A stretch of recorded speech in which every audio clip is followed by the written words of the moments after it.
Del Seville and Hellas, TVH KO Boxing and the Sergi family. Welcome you along to Festival Hall, Friday night, October 14, 2005. Our opening contest scheduled 4 rounds of boxing in the middleweight division. Ringside physician Dr. Peter Lewis. Members of the Professional Boxing and Combat Sports Board of Victoria. Representing Sports Minister Justin Madden at ringside. Your judges assigned under the 10-point must system for the opening bouts are Wayne Ashdown, Anika Williams, Gus Mercurio. Your referee in charge of the action, proudly wearing white, representing the World Boxing Council, it is James Boland. Your timekeeper at the bell, Damien Membry. Let's get the show rolling. Introducing first 4 rounds of action. In the blue corner, on my right, ladies and gentlemen, turning professional tonight after a decorated amateur career. 45 amateur fights, 23 wins. He was the Victorian boxing middleweight champion. He was a Golden Gloves champion under Team Brizzy at the Calabria Club. Last Saturday at Bendigo, he shaped up for his pro debut, fighting Commonwealth Games representative Jared Omani. With in the corner, the president, Darryl Ford. He comes from Eddie Maguire territory, tipping the scales at 71.60 kilograms. Red trunks with a touch of black and white. Would you give him a warm welcome? Cool Hand Luke Maloney. And across the ring on my left, occupying the red corner, under the management of Peter Maniatis, with Dave Hegarty in the corner from the Tarnate Boxing Club in Melbourne's Western region. In amateur boxing, 20 fights, 16 wins, tipping the scales at 70.40 kilograms. Black trunks with white. Would you welcome part of the destruction team, G. Sims. Jim Boland. Well, welcome everyone here tonight to Festival Hall. Peter Maniatis Promotions having back here at the House of Stoush. Andrew Woodall working the corner with it seems Tim. Adrian Berlin, former national champion, has managed to get tonight's big fight night on here, Peter, and I wish welcome here to Peter Maniatis himself and Robert Cameron tomorrow. Good evening, gentlemen. Good evening, Stephen, and as always, how do you do, ladies and gentlemen? Thank you very much, Robert. On this first bout here, these two beginners here in professional ranks, Luke Moloney coming out of the blue corner and Jay Sims out of the red. Sims is a southpaw, so he comes out railing straight away. I'd hardly call Sims a beginner, Stephen. No, well, 20 amateur fights, 16 wins, but in professional ranks, Robert, both boys are beginners. You do agree with me there? I do not demur from you whatsoever, Stephen. Thank you, Robert. Both boys extremely fit. Oh, aren't they? They're fine physical specimens, Peter. Something coming in there is grappling with Maloney and Boland, having a word to both of them at the moment about where they're actually at there. Maloney poking out that left jab. It was a nice punch that caught Sims, but now they're grappling again, tying each other up there with the gloves, and so it's an in-close match there at the moment, Peter. It is in close, and both boys are just feeling each other out, but they're used to that fast pace coming from the amateurs. They've both got to settle and pick their punches. Yeah, well, nice there, a straight left there from Sims on Cool Hand Luke. Found him. Well, no doubt these lads really want to get into it, Stephen. They're enthusiastic debutants who want to make their mark in the world of professional boxing, and good on them too. It's full marks to you, Peter, for getting these lads here tonight. Oh, well, you know, both boys are keen to turn professional. It's just a matter of timing for them, and the timing is right, and both of them could fight each other, and the fight's pretty close at the moment. It certainly is. Cool Hand Luke throwing some punches around the head region of Sims. Now there are a couple of scoring punches. Sims is a picture of concentration, Stephen. He really is. He's looking for that opening. He's abiding his time there. Now there comes him with a straight left, rushing forward there, but got himself tangled up with this with the Cool Hand Luke on the ropes, and Boland there is going to have another word to the. He's having a word to Sims. Nothing much in that, gentleman. Cool Hand Luke throwing more leather there and trying to get a straight left working. You got quite a good left there a moment ago, Stephen. Yes, he certainly right. did. And that Boland has pulled them together, gentlemen, 3 times in that first round to have discussions about the tactics. Peter, how did you watch Jim having a word to them about that? Pretty close round. It was fantastic to see, actually. see both boys having a go. Yeah, but Peter, about Jim Boland, he brought them in 3 times there for no indiscretions of any type, or just warning them about fighting a bit too close. I thought he was concerned about the heads. You know, there was a risk of an unintentional clash of heads, Steve, and you can see that particularly with Sims, who had a tendency to charge. Good on him, I'm not criticising him, but it is an act like that that occasionally will cause a mishap, totally unintentional, with a clash of heads. And Boland was quite right to caution him about the risk he's taking. I think that was once again good refereeing by Jim. Yeah, well said there, Robert. As far as that's concerned, to protect the lads from any unnecessary or unwarranted head injuries. Also, Stephen, you do see so often, not often, but not infrequently, an unintentional clash of heads where you get a cut eye and the fight has to be stopped, and the fans don't want that tonight at Festival Hall. Certainly not there. Well, Sims came out reasonably hard, and now, again, Cool Hand Luke's trying to get that straight left working, bouncing around, trying to control the situation, Robert. Certainly moving, isn't he, Stephen? He's getting more yards in than Jay Sims at the moment. Now, he's certainly fluid on the feet. There's no doubt about that. Came over the back there and punch in on the rib cage from over the top of the shoulder was unusual. Oh, that's just enthusiasm. And what a wonderful occasion to make a debut in professional boxing at Festival Hall, Stephen. It just couldn't be a better place, could it? It's just got a fantastic atmosphere about it, Robert. No doubt about that. Oh, I think back many times in the 1960s when my father used to take me here on Friday night and I'd watch some of the greats. Leo Young Sr., Sharky Raymond. I've got so many memories of you, Stephen. Certainly have, no doubt about that. Now, a couple of nice punches there from Cool Hand Luke there. A nice straight left and a right hand which caught Sims right on the nose. On the button. On the button as such. Slip there from Sims as he tried to rebalance there and pin Maloney into that neutral corner with Boland looking on quite feverishly. Indeed he is. And Cool Hand Luke there trying to dominate the situation there, but not a lot of clean shots in there at the moment. He's looking for that opening, Stephen, and he's doing it with great enthusiasm. Sims is tying him up though, Robert. He's grabbing the arms. I'm surprised Boland didn't make comment to him then, grabbing again there, Sims in close. Look, that's intelligent boxing, Stephen. When Maloney's got a run on, he wants to stop him. Nice right hand, a straight right from Cool Hand Luke, caught Sims on the button. Beautiful punch that was. That was well discharged, yes. And also a nice left hand then from Cool Hand Luke at the same time there. Sims again coming in, but the boys are going to tie themselves up. Drop back, Luke, drop back. As Luke just gets in a right cross. Sims didn't like it though. Hard on the neutral corner. There goes the bell. And round 2. What a very good start to proceedings here tonight. The first round pretty even, Robert. I couldn't split the next round. You foreshadowed what I was going to ask. How did you score those rounds, Steve? That's right. We were indisposed on comments at the end of the first round, but I had Cool Hand Luke slightly ahead on that round. I thought his punches were a bit crisper and a bit cleaner. I actually thought Sims was starting to hang on and grab a little bit there in the proceedings. I did prefer the work done by Cool Hand Luke ever so slightly. But both boys need to get a pat on the back for their first professional bout. Oh, the enthusiasm is absolutely not in question. I agreed with you, Stephen. I thought that Cool Hand Luke got a couple of good shots in there on the openings. They perhaps didn't have the sting in them he'd hoped for. There was a very nice uppercut in the red corner he got, which took Sims unexpectedly. That right cross, it did certainly sting him. And he's looking for that opening. He's working away there, and that's clever boxing. Very clever stuff at the moment, so no doubt about that. Very clever indeed.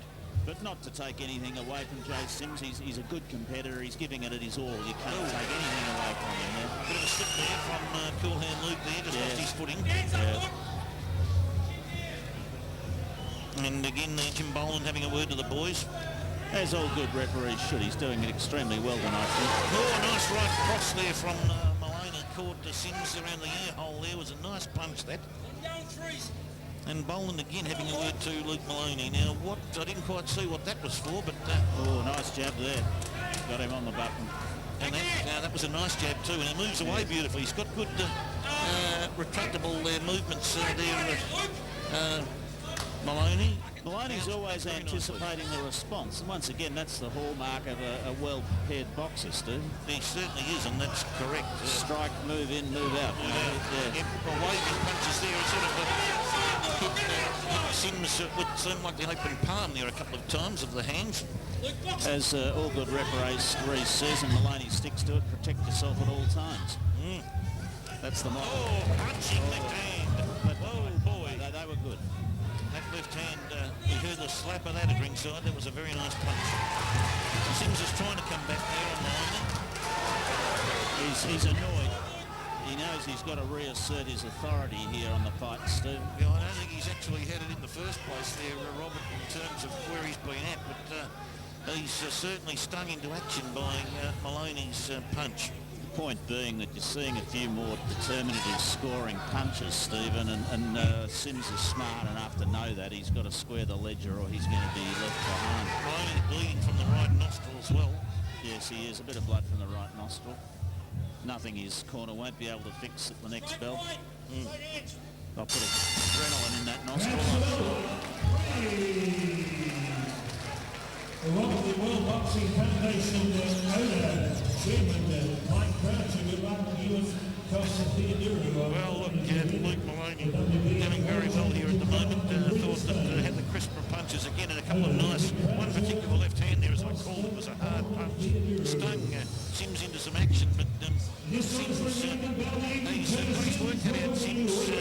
We've got the last round here, and at the moment, arguably, I say arguably, could be 2 points behind. So how did you score that last round, Steve? Well, look, I have got Coolhand Luke marginally in front as we speak, marginally, and Sims would have to come out now with a very big round to see if they can redress the situation. But he needs to have a very big round to get home, Sims. Well, the next 2 minutes will tell, Stephen, as the young lads touch gloves and get right back into it. He's on the canvas and he's putting the standing 8 count on from that punch from Coolhand Luke, and there's a cut. There is an eye cut from that. Is it above the eyebrow or is it? Appears to be. It's just above the eye. It's big a very good punch from Coolhand Luke. Came out and decided to unleash some heavy artillery there. So that was a very good blow. And Boland again speaking to them. Sims coming in. He's on the backward step now with the standing 8 count there to start the 4th round. That does it. Very nice combination that struck Sims again from Coolhand Luke. Served his purposes at all, getting that first standing 8 count. And he seems to be a little bit there. Sims looks a little bit tired to me too. Yeah, gasping for a bit of air. I don't think there's quite enough gas in the tank, Stephen. Oxygen could be the decider. Yeah, you're quite right. He's a bit wobbly. Luke is working hard now. He's going to work on that eye too, I'd say, with that jab. Oh, beautiful uppercut from Maloney. He's a classy boy. Got some nice punches here in this final round, and Boland having a good look at Sims to see what sort of condition he's in at the moment. And that as Sims comes in hard, tries to pin Maloney on the ropes. Well, these boys are going hammer and tongs. Maloney needs to get off the ropes. He has got off now, but he needs to get out of there. Doesn't need to be tied up. Nice right from Maloney. He doesn't need to be tied up, Robert, like that, because it doesn't serve his purposes. He's got to keep moving around.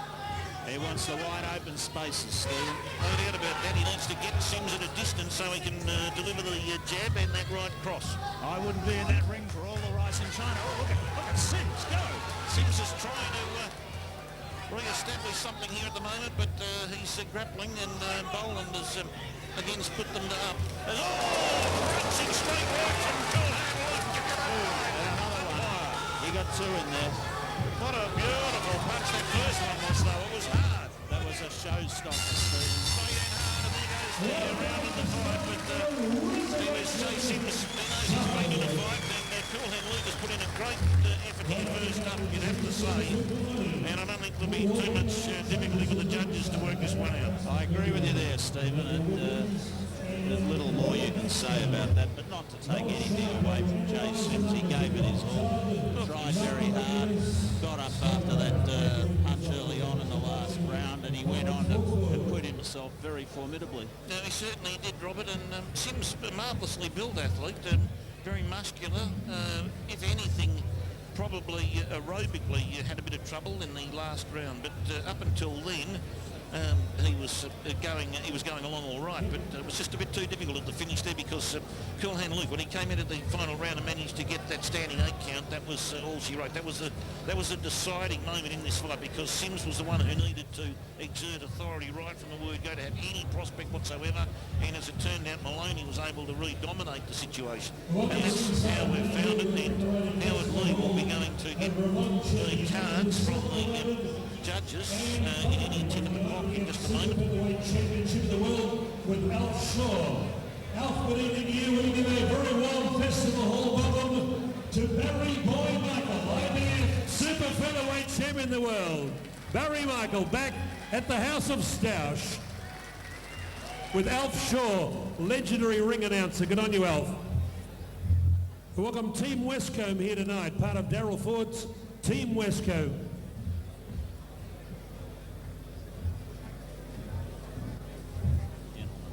Fat Albert, good evening to you. Thank you for your great support of Peter Maniatis. Very generous support. Thank you, Fat Albert. Ladies and gentlemen, how about a big round of applause for two men stepping up to professional boxing for the first time. What a great match they put on, Luke Moloney and Jay Sims. We have a unanimous decision. Judge Gus Mercurio has 1 point in it, 39-38. Wayne Ashdown had a big margin, 40-35. Anika Williams finally 39-36 to complete a shutout for the blue corner, Cool Hand Luke Moloney. Maloney.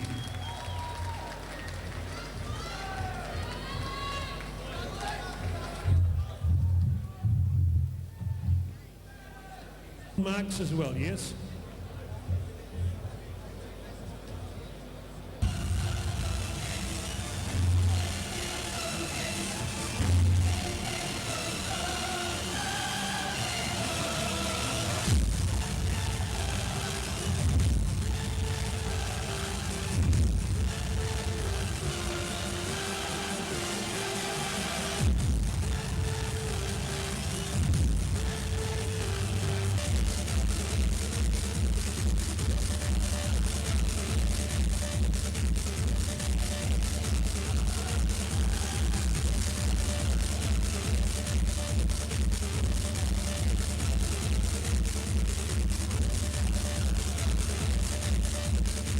Welcome back to Centre Ring. Peter Maniatis proudly welcomes you to a international heavyweight contest.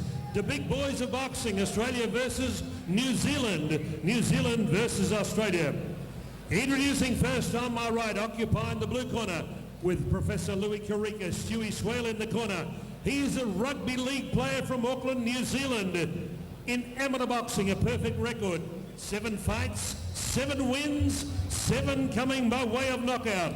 In pro boxing, 2 bouts, 1 win. From Auckland, New Zealand, wearing total black trunks. He tipped the scales at the Hotel Seville last night at 104.70 kilograms. Would you welcome New Zealand's big bad John Argle. Big bad John Argle.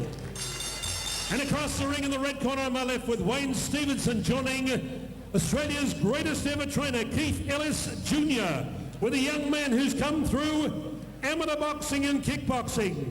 He lives in the beautiful suburb of Toorak, tipping the scales at 102.60 kilograms, red trunks with white trim. Ladies and gentlemen, with a great wrestling come boxing name, Andre the Giant. Your judges, Gus Mercurio, James Boland, Wayne Ashdown. It's a big man for a big job. Your referee, Ignatius Miscellatus. Andre, John, as I said to you, obey my commands at all times. Protect yourselves at all times. Shake hands now. Good luck. And Andre Meunier in the red corner here tonight, Robert. Should be interesting. John Argle has not had one bout here, I think. One bout for Argle, one loss, one fight, and a loss, and 1 win, 1 loss for 2 fights. And Andre Meunier there, of course, one win from one fight. So against Danny Morgan, John Argle, the sport Shane John of New Zealand for a win on points over 4 rounds, and was defeated by Jason Suti in St James Theatre, Auckland, New Zealand, on a points decision in December of 2001, and his last fight was in 2002, John Argle. So when did Andre the Giant last fight, Steve? 21st of May 2004, Danny Morgan at Homebush Bay, New South Wales. He won a decision, disqualification there against Danny Morgan, it looks like, for hitting on the throat. So here they go now. Out of the red corner is Andre Meunier, coming straight out there at John Argle in the black trunks, and Meunier in the red trunks with white pipings and embossed advertising on the lower right leg. He does have a number of endorsements on his trunks, Stephen. Yes, he certainly does, and some visible tattoos there on the torso. Andrew Meunier. And Ignatius Mercedes making a comment there to John Argle already about grappling in some fashion. I think there's Meunier there waving a left hand under the nostrils of Argall. Argle, oh, big right hand from Johnny Argle. Oh, Meunier there. Oh, in the fresh air, Steve. Tried to rock Meunier. If that had landed, that would have caused some problems for him. And nowhere near him, Steve. Argle there. Oh, Meunier there with a tombola right hand.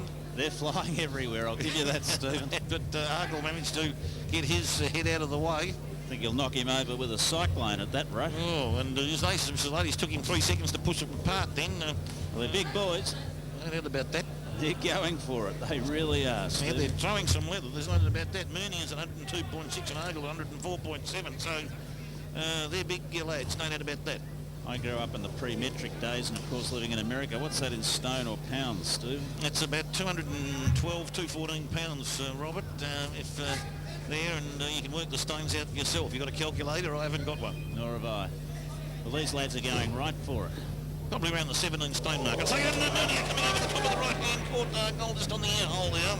Yes, he did. Got a good right in there. And Meunier trying to get the left glove out as they're hanging on there, and Ignatius Mercedes referee comes in, says don't hang on, boys. There, Argle coming in hard. There, grapples again with Meunier trying to, with the left hand, trying an uppercut or at least a midsection punch, but struggling to get out of the tangle. Andre the Giant is not too happy about that one. Over the boys, touch gloves and go to their respective corners. John Argle, there from New Zealand, also known as Jose Feliciano, that's his... where did he get that from? I don't see him with the glasses or the steam.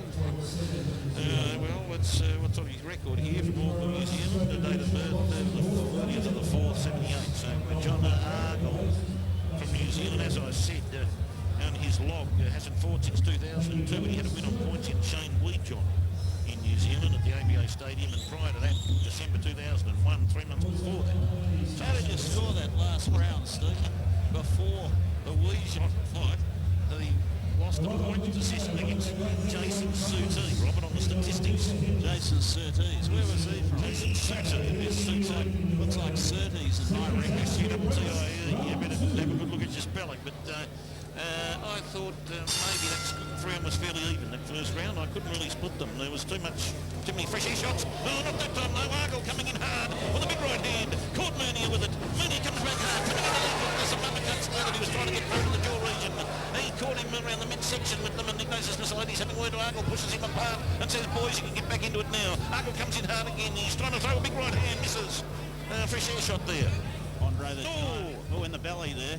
Argle coming through in the midsection again there, just missing just below the solar plexus, Robert. Oh, Meunier comes over the top of the right hand, but missed. Fresh air again. He was working on that belly overtime, Stephen. Yes.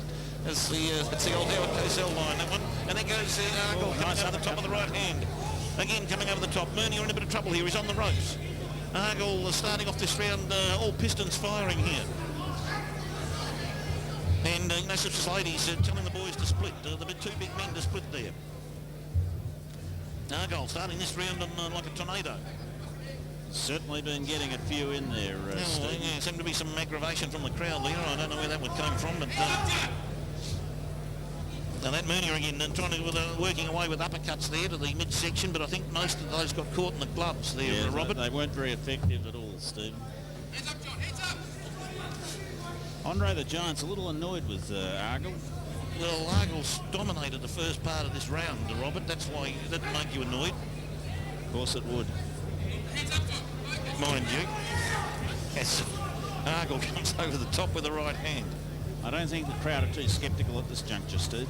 I don't think they're sceptical about anything at the moment because Argle's, being the dominant force in this round at this point in time. Meunier came straight through with the right hand, but that missed, and now he's trying to exert a bit of pressure there with some uppercuts. He's big on the uppercuts, Meunier, trying to work away. You're trying to catch the jaw as Argle comes in with the jaw facing downwards. He's trying to catch him, but the big rounder, John Argle from New Zealand, I would say, on my scorecard. I wouldn't disagree with you there, Stephen. I don't doubt it whatsoever.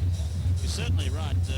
Argle came out flying with a couple of very effective punches that stunned Andre the Giant. He got pretty annoyed about that. Wasted too much energy with fresh air shots that were designed to be haymakers, and that was, frankly, not sound boxing tactics. Yes, not too sound. Although I can understand he was trying to work the uppercut into the jaw region if he could get the punches up, but the punches were returning into more body shots and Argall managing to get the gloves down to catch most of those punches on his gloves. So Meunier was unable, even with his headshots, he missed with most of them anyway. In fact, he missed with all of them, I think. So at the moment, Keith's waving the towel there in front of Meunier to give him a bit of air. In that vicinity. And look, he's a strong lad. He looks like he's certainly got plenty of go in him, Andre Meunier. And here he is showing some dexterity there, moving into Argle straight from the ring of the bell. And Argle again coming over the top with the right hand again, and Meunier coming with the uppercuts again, but still catching all of them on the arms and the gloves of Argall. He defends himself well. Nice left there from Argle. He does defend himself very well at all times. Oh, the shoulder came in and caught Argle on the face then. Bit of a shirt front. Yeah, the shoulder of Meunier. Yes, I saw that. Very effective use of the body. Well, that is not in the rule book, Robert, I don't think, the shoulder. Well, he's engaging in tactics, and that's what boxing is all about. Well, they've got to be in the rules, but nothing has become untoward of it. Meunier now pushing Argle. Again, using that, got to watch that upper body, the shoulder region, cause a bit of damage with that. He's a big, strong lad, Meunier. Very strong in the upper body and the shoulder region. No, Andre the Giant is truly that, a giant, Steve. And that can cause some damage. Oh, and he threw that punch and then fell forward. I think he's suffering from stamina problems, Meunier. He lunged then, and threw his all at that. Yeah. And he's looking tired. Oh, he came underneath, and that punch was nearly low. He was trying to work away with a body shot, but it was on an angle. It was never going to quite work for him. You're quite right, Stephen. There isn't too much gas in the tank, and he went to try. Oh, he got one in the esophagus then from Argle. When he came in, he lifted his head up and caught a punch in the esophagus region, Robert. He did. What Andre the Giant was trying to do was simply demolish Argle with a haymaker, and that's just not going to work at this stage. Oh, a slapping right hand there. Yes. And that which isn't going to do much damage either, Robert. Argle's really feeling the effects of this.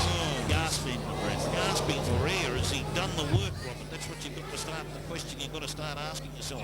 And he's in trouble, Meunier. What's happened here? No, Argle's had 1 point deducted by referee Ignatius Missilades. He's directed the judges accordingly. 1 point off. 1 point off, is it? Oh, well, that could make that would turn into an automatic 10-9 round in Meunier, I think, unless Argle has done more, probably I was going to give it to Argle 10-9, so probably 10-10 then, looking at the way I see it. Well, 1 point was ordered off by referee Ignatius Missilades, so I didn't see what that was for, Robert. Can you indicate to me what that was for? I had some difficulty picking that, Stephen, but it looked to me that it was an infraction after the referee had separated the fighters. But I didn't exactly think that would be my assessment of it. Well, now, how's that going to work? Because I had, in fact, that'll be 9 points for Argle that round and 9 for Meunier, because I was going to give 10-9 to Argle, but you've got to take the one off for the deduction. So I've got a 9 all last round there, which will make it a 29 to Argle, 28 to Meunier. Yes, now that shows you that you can get a penalty. You get a penalty at 1 point, you can nearly just about put you out of action in a short bout. Oh, of course it can. Yeah, no question of that. Cause you all sorts of problems with the scorecard. Yes, yes. Pretty soon we'll go to Howard Lee with the official score, but I say again, Meunier only just made the distance of that three-rounder, and probably a good matchup of fighters. The 3 2-minute rounds as both of them.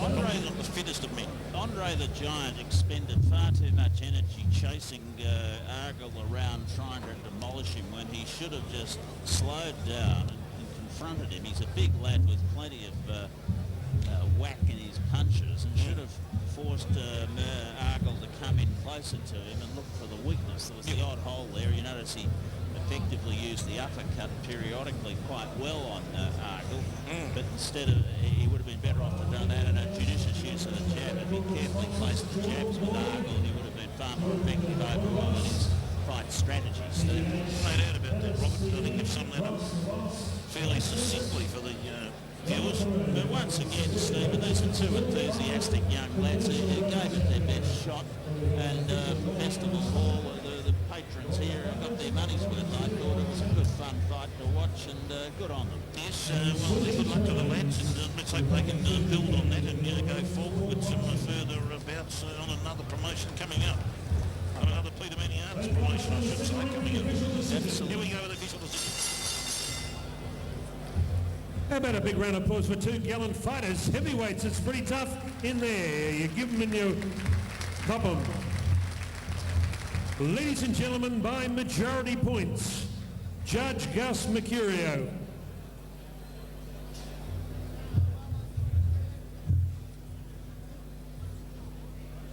Thank you, Noel. Yes, it is. Judge Gus Mercurio had it 29 points to 28. Red corner. James Boland had it 28 points, each of 2. Therefore, we go to the final card by Wayne Ashdown, which will decide this fight. He gave it 30-26. Your winner, red corner, Andre the Giant.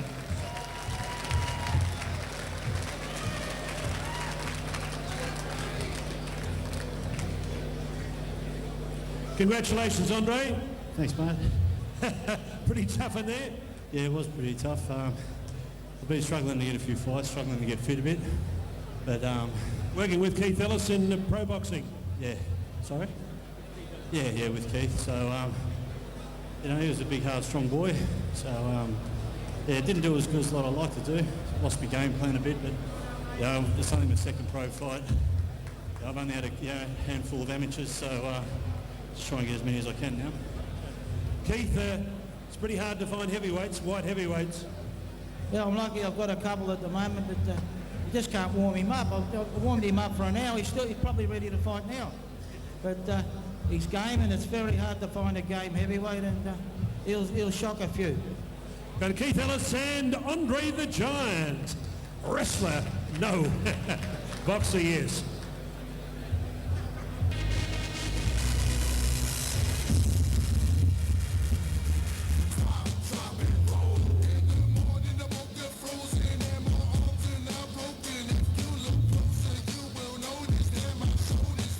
Music down, please. The music, thank you, thank you.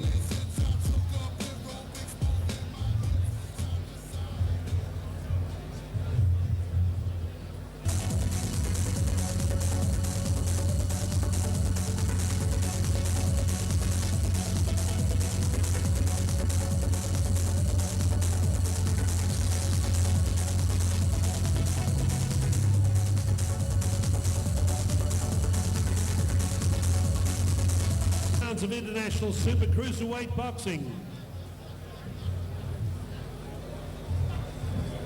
When the bell tolls, your referee in charge of the action, Ignatius Missilaitis. Judges, James Boland, Adika Williams, Wayne Ashdown. Your ringside physician, Dr. Peter Lewis.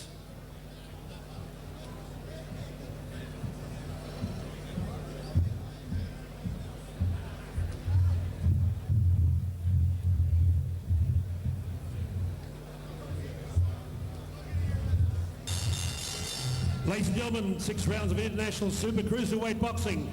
Introducing first on my right, occupying the blue corner. He's a regular visitor to Australia from Avondale, Auckland, New Zealand. Last December, He drew at Melbourne on a Peter Maniata show against the current, the newly crowned national light heavyweight champion, Tiger Tim Bell. 16 fights, 4 wins, 1 draw. 90.70 kilograms, wearing familiar grey trunks with a touch of black or blue. Would you welcome back to Australia, Willem Maroney Schwelga. And on my left, occupying the red corner, trained by Ned Vasella, with Michael Degina in the corner from East Doncaster, Victoria, ranked in Ray Wheatley's World of Boxing, the #1 contender for the Australian Super Cruiserweight Championship, managed by part of Manny Artis's big stable of fighters. 12 fights, 8 wins, 4 losses, 6 big wins coming by way of knockout. At 88.8 kilograms, would you welcome, wearing total black trunks, Costa the Rock Chandras. 6 rounds of boxing, Ignatius Miscellatus.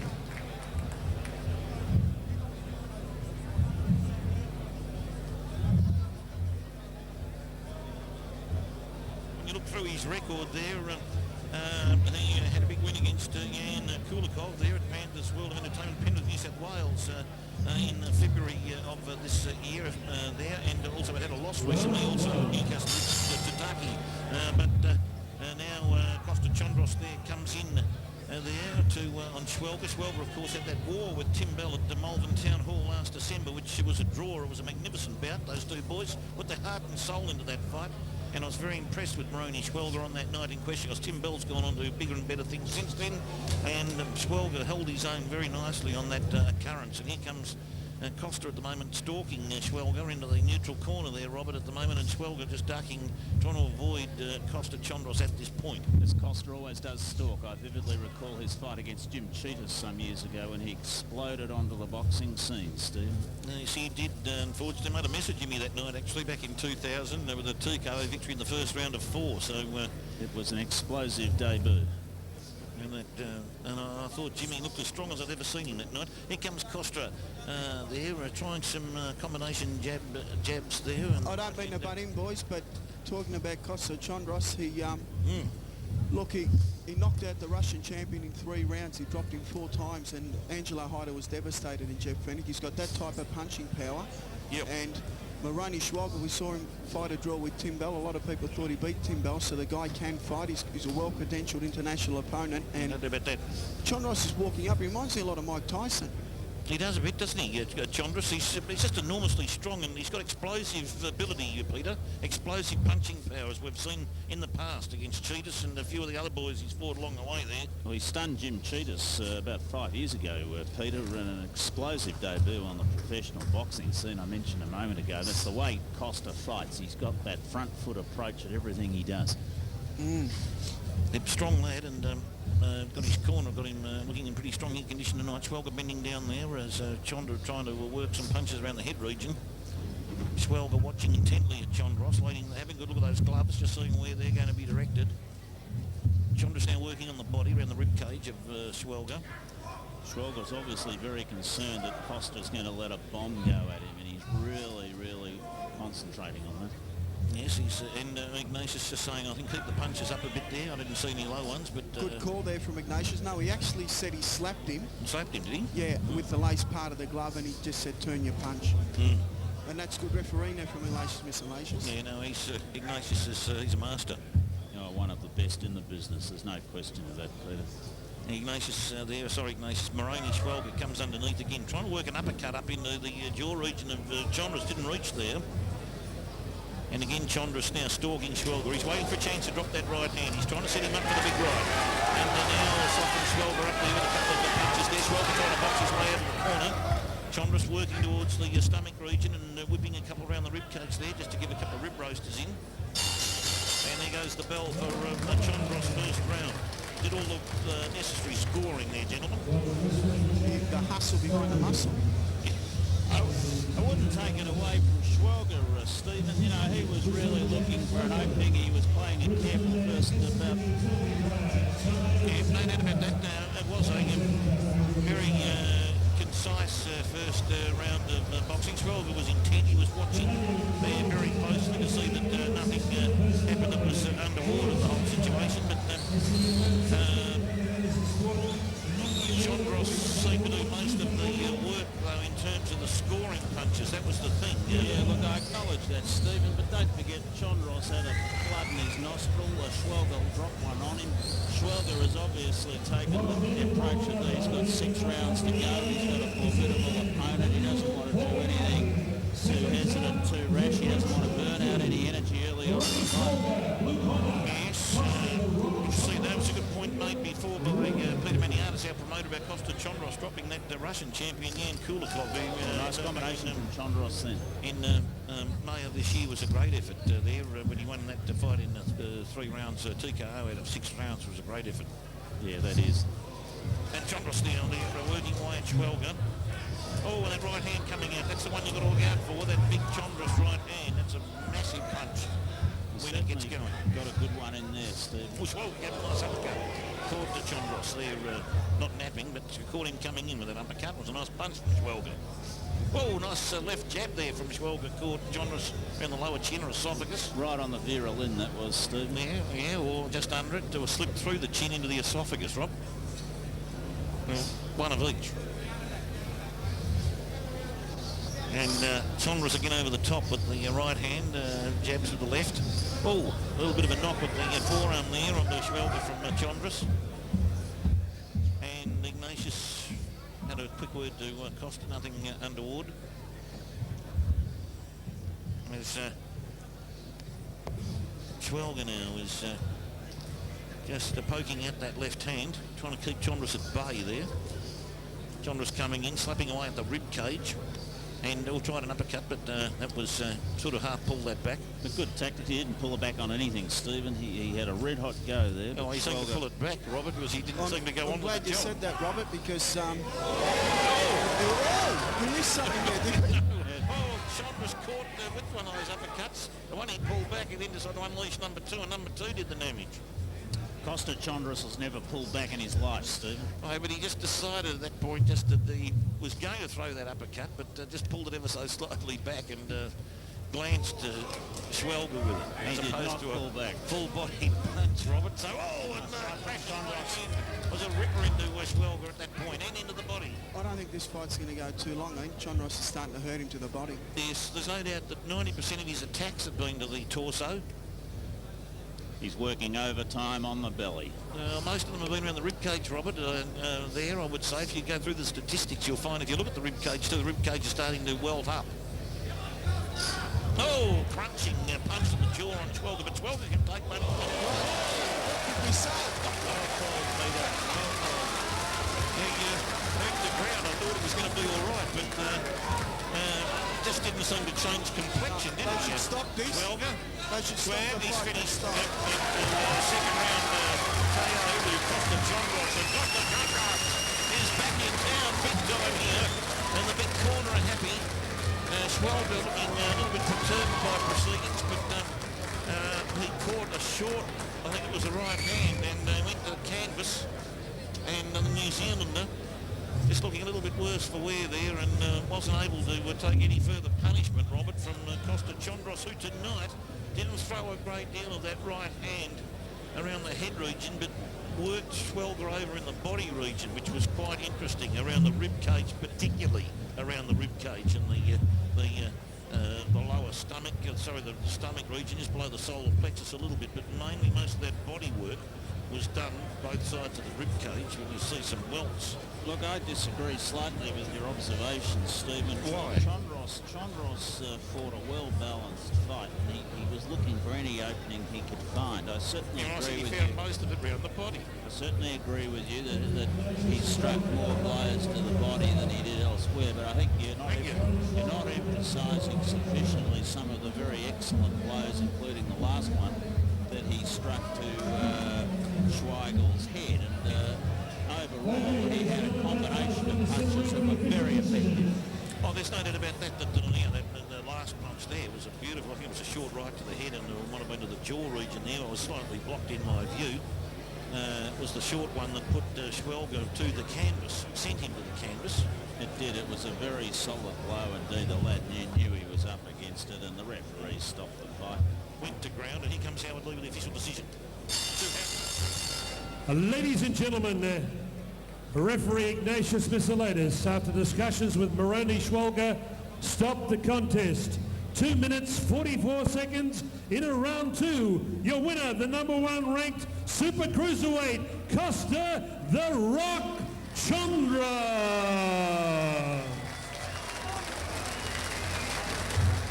Costa, that's a very impressive win in front of mouth guard out. Ned, just a mouth guard.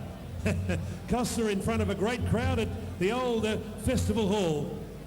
Yeah, I'm so happy to be fighting back in Melbourne for a change, and I hope I can keep fighting here and hope everyone comes to watch it. I'll try my best to put on a good show every time. Thanks. Okay, Costa the Rock Chandras, part of the Peter Maniatis team. Congratulations, Costa.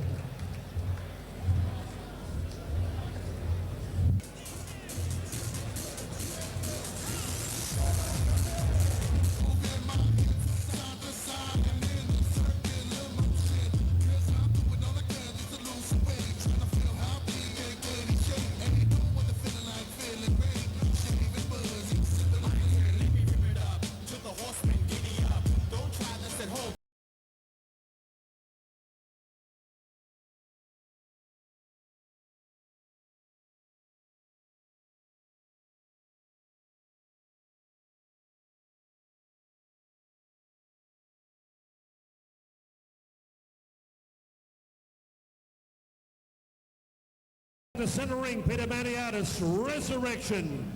A Friday night in your city, back at the House of Stoush Festival Hall. The home, the only home really of boxing in Victoria, Australia. 8 rounds of boxing for the vacant Victorian Super Middleweight Championship. Your referee in charge of the action when the bell tolls for the first of 8 rounds, James Boland. Judges, Anika Williams, Ignatius Miscellatus, and Augustus Mercurio. Ladies and gentlemen, introducing first on my right, occupying the blue corner, Louis Carica and Stewie Swale, his chief cornerman. He comes from Glen Waverley, via Geelong, via West Auckland. 16 fights, 4 wins. 2 big wins coming by way of knockout. 77.40 kilograms. His weight, red and white trunks. Sydney Blood, Sydney Swans colours. Ladies and gentlemen, would you go a warm welcome to Wicked Willie O'Neill. And across the ring, part of Peter Maniatis' quality stable of fighters from the Tarnate Boxing Club in Melbourne's Western region, part of Team Destruction. He was a 2 times amateur champion in professional boxing, only 1 loss. 5 bouts, 4 wins, 2 wins coming by way of knockout, 75.20 kilograms. His weight, he's a top shelf refreshment, whiskey and water. He is Johnny Walker. James Boland.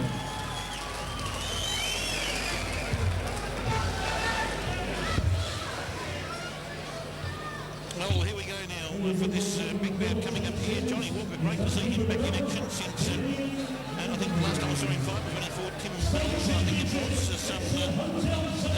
back in June, which was Almighty. He put up a great effort that night, Johnny, just a little bit outmatched by Tim Bell's experience more than anything else, but Johnny Walker's a real up-and-comer in Victorian boxing, Australian boxing. It's point on. And Walker is into O'Neill pretty quickly here now. As he comes over, O'Neill trying to get out of that off the ropes area there, throwing Melon. Willie O'Neill, he's been around a while, Willie. Walker looks prime. Super middleweight's definitely his division. As you can see, he's well built and really well balanced. Yeah, he looks superbly balanced to Peter. In fact, Walker, I've never seen him in better condition. And he bounced into the ring looking confident, looking ready for action here. I don't think this fight will go too long. I don't mean disrespect to Willie O'Neill, but at super middle, I think Johnny Walker can go a long way. Well, yes, I see.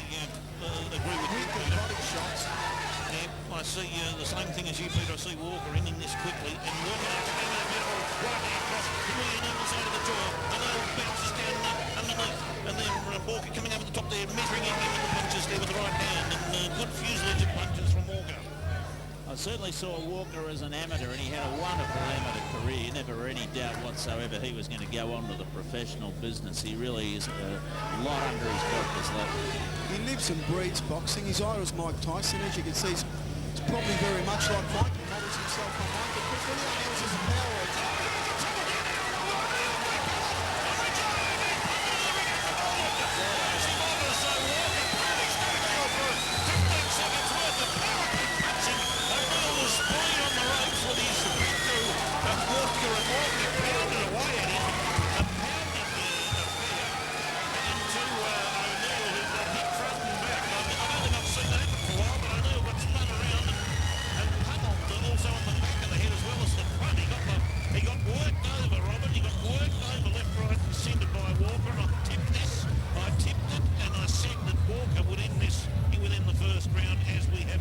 Your confident assertion came absolutely true. He hit O'Neill with such power, Steve, that he spun him around, that by the time he'd come round, the next one was on the back of the head. He really let him have it. Well, Willie O'Neill was just no match for John Walker in that bout. No match whatsoever. Walker very strong, confident, and put up a superb performance. And he's a great up-and-coming young boxer in the Hargrave camp from, what is it called, Melbourne? Yep. The well-known Port Melbourne family, the Hargraves, and he's a fine young boxer indeed. I can see Johnny Walker getting himself ready. It won't be long before he has another rematch with Tim Bella and say if he fights in that division. Interesting to see how that would be. Walker has improved in every fight. 1 minute, 26 seconds in the round one. 26 seconds. Johnny Walker. Yes, 1 minute 26 seconds. There was no question of that, Steve. Big Don in the ring from Hotel Seville. They're one of our big sponsors here today. That's right. Does a great job with the boxing, sponsors everything. Big Don from Seville Hotels in South Yarra. Strong supporter of boxing in this state.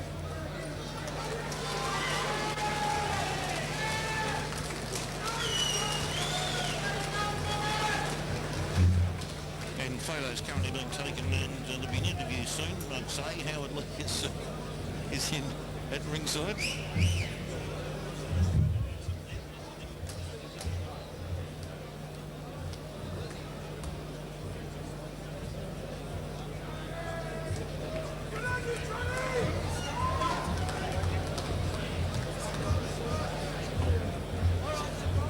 Thank you very much, Mr. O'Doncaro, for his great sponsorship.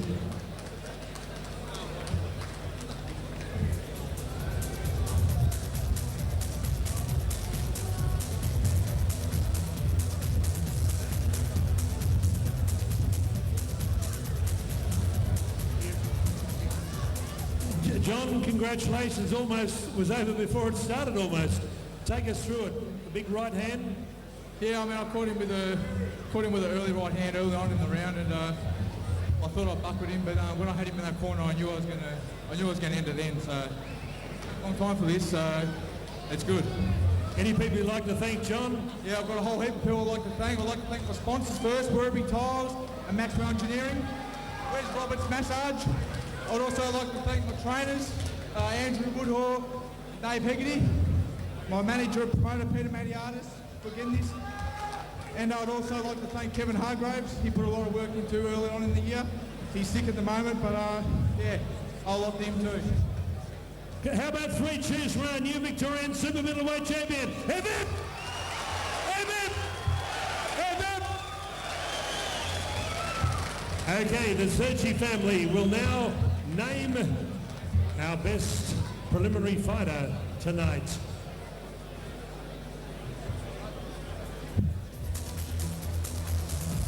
Good evening, Mark.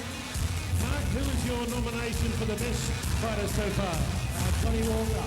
Johnny Walker is our best undercard fighter. Compliments of the Sergi family. Johnny Walker.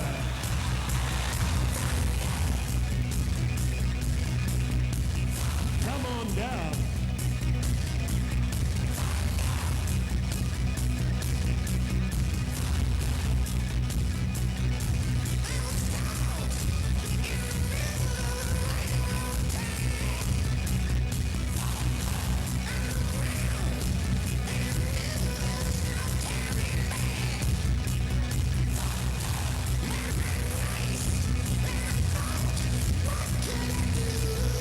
Okay, Johnny Walker, would you please come back for your best undercard fight, the Suji Cup winner for 2005, Whiskey and Water, Johnny Walker.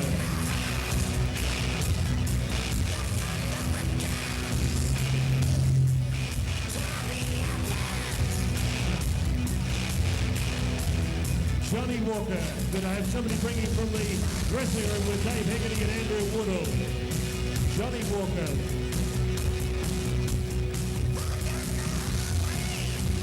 Here he comes, the new champ. He's the Suji Cup winner for 2005. Congratulations, Johnny, from Mark Sergi. Can we have the AC/DC down for a little while, please? Mr. Croucher, good evening to you, Ross.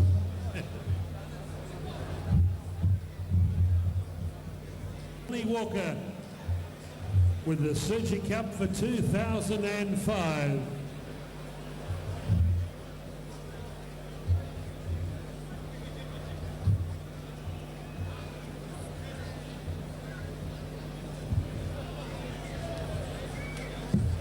One reason, and that is to get this sport to where it should be, to be acknowledged and to be enjoyed, and to give the young boxers an opportunity to progress with their talent and to reach the heights that they wish.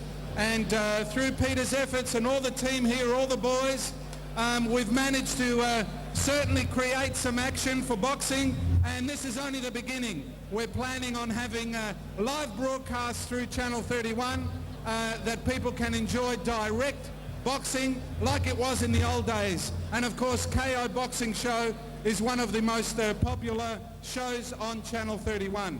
Thank you. I won't bore you any longer. Let's get into some more boxing. Please enjoy the evening, and well done, Peter. Thanks, Ross. Cheers. Okay, I'd like to quickly just before the main event, we're going to have a minute silence for those who passed away.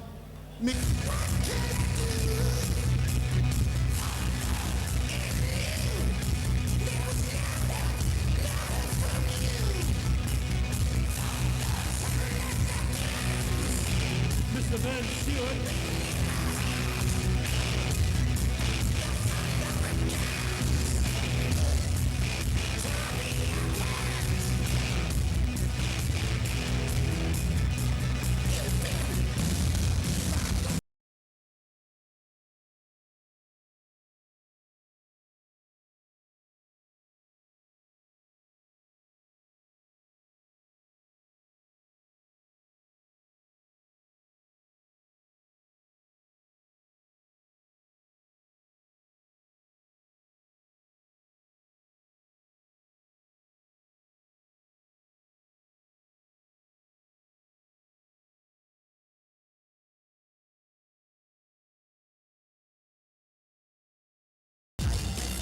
Okay, this is our semi-main event of the evening. Peter Maniatis, Resurrection, in association with Jordan Boy, Hotel Seville, Hellas TV, TVHKO Boxing, and Sergi Grains. 10 rounds of boxing for the vacant welterweight championship of Australia. Win the tolls, your man in charge of the action, James Boland. Your timekeeper at the bell, Damien Membry. Judges, Wayne Ashdown, Anika Williams and Gus Mercurio. Ladies and gentlemen, 10 rounds, a welterweight championship of Australia. Introducing first on my right, occupying the blue corner. We welcome back to Melbourne, a man who played football in the Western Region Football League. He coached Aussie Joe Buckner to a national professional boxing championship.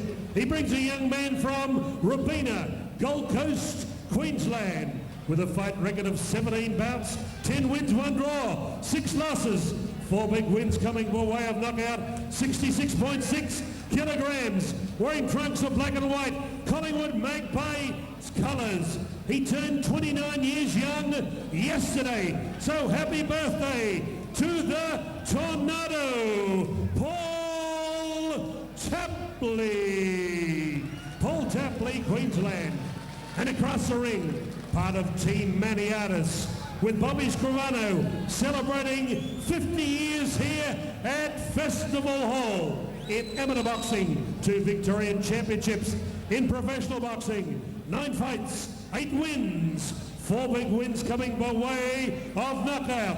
Dubbed the fire alarm by Stephen Peake. Never mind the fire alarm at 66 kilograms.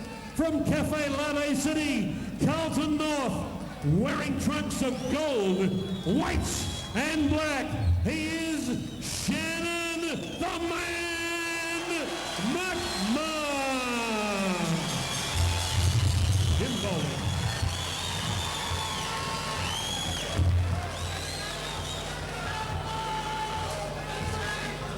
Shannon, Paul, welcome to see the ring for the Australian title. I both spoke to your dressing room. You know, expect a good, clean, hard fight. Obey my instructions at all time. Keep your punch up, don't hold and watch the heads in close. Case of a knockdown, neutral corner here and the one behind me. Any questions? Let's get it on, boys, and may the best man win. A great record, and he also fought Luke Purcell at 4 knocks a couple of years ago and got beaten on points, I think. So if you draw a line through that, Purcell's a pretty tough customer, so Paul Tapley is going to be a very tough opponent for Shannon McMahon here tonight.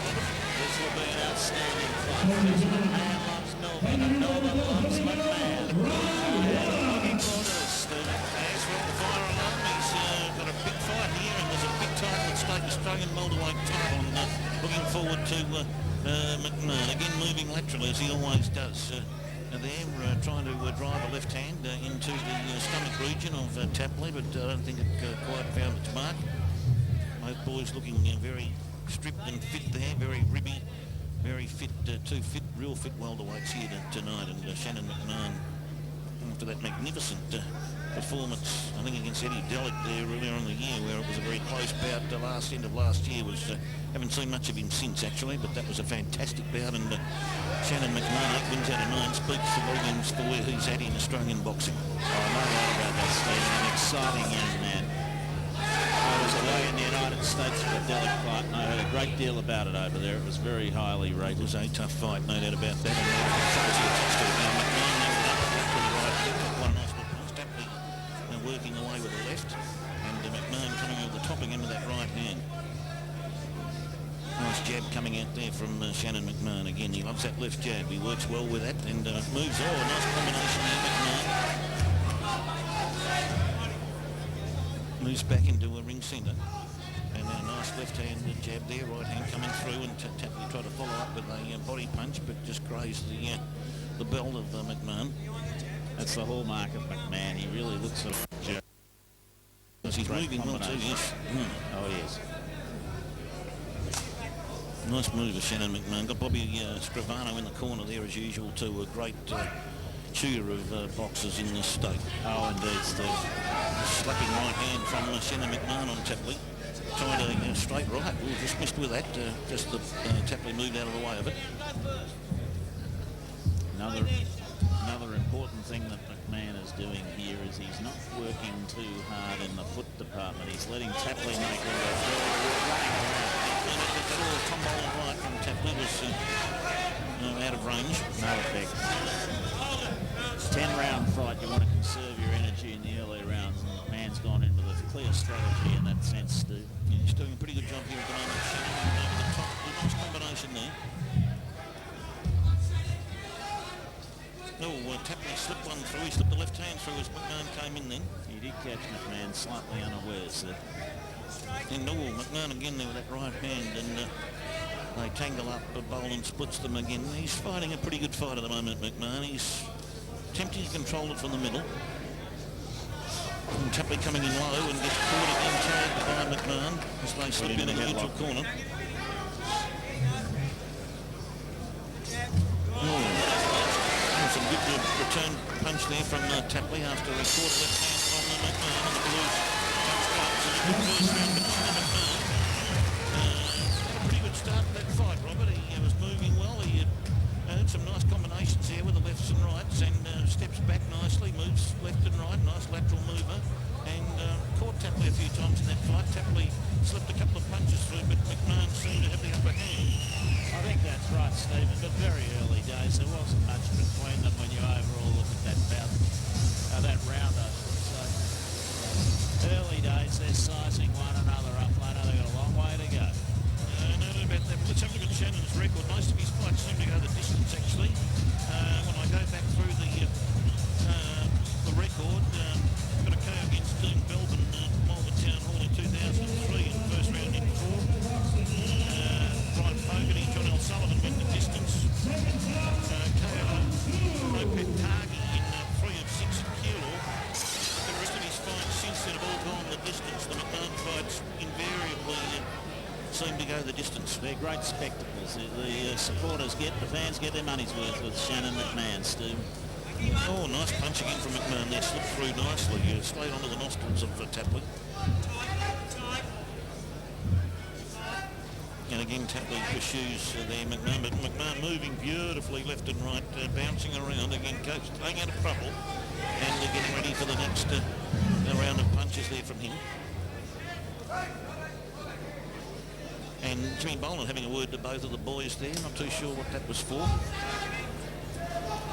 Tapley coming in a bit low there, but caught the belt. McMahon again, very nice from top of Tapley there, coming over the top, and Tapley nearly caught again there. He's having a bit of trouble measuring McMahon's range, Tapley, I think, Robert. He is, and McMahon's identified a weakness in Tapley, and that opening he's always ready to pounce on, Steve. It certainly is, there's no doubt about that. Oh, put a nice right in there, Tapley, no doubt about that. Tapley trying to push McMahon. McMahon bounces out. Oh, nice left from McMahon.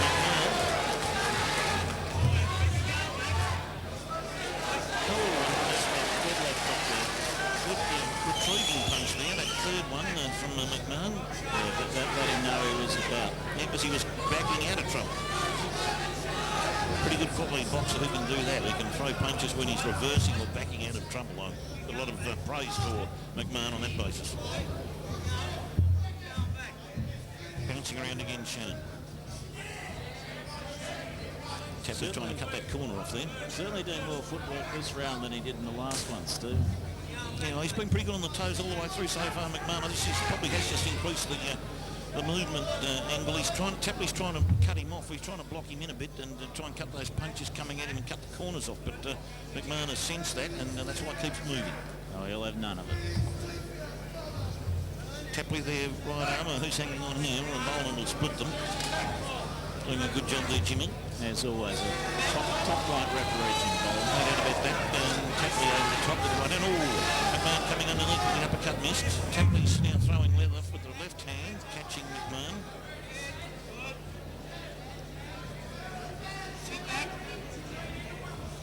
Again, Tapley coming forward. McMahon bouncing around there. He's got room to move there, McMahon, so no problems there. Oh, Boland having a word to Tapley about the headshots to the back of the head. Oh, McMahon. Vicious left hand coming in there and followed up right. Getting nice boxing there from Shannon McMahon. Again, he'll try to catch Tapley with an uppercut, and another good round for Shannon McMahon. 2-away, if you want to look at it. At the moment, all roads are leading to McMahon. Well, all roads have led to Festival Hall this evening, Stephen. They're hanging from the rafters here, no question of that.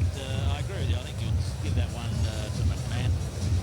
A wonderful evening's boxing here at Festival Hall. I wouldn't do that ring for all the rice and China. It is a excellent situation here, ringside. Keith Ellis at ringside just leading us. Had a great evening here. He's had a big win with boxing Victoria, Keith Ellis. Yes, but they had a big win with his man. It's the main thing he'll be looking at.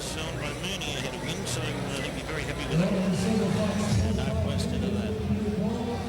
And he won the bout, and that's all that counts. That's all that matters at the end of the day, Robert.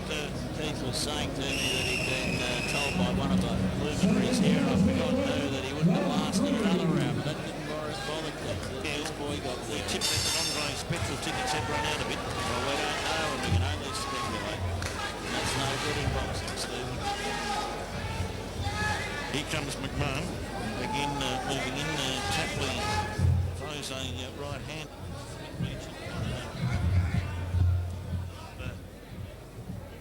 Tapley. As McMahon comes in here now, throwing left and right on the Paul Tapley.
Talking to?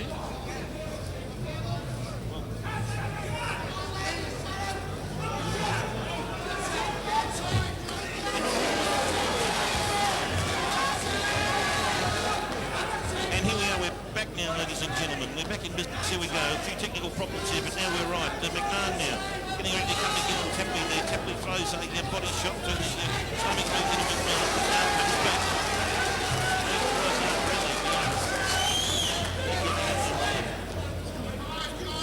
Here comes McMahon, they're coming in from the near corner to Tapley. Coming over the top there, but McMahon tries to work into the stomach region there.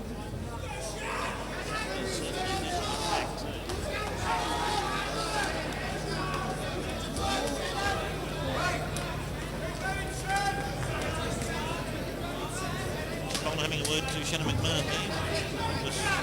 That was four, I'm not sure.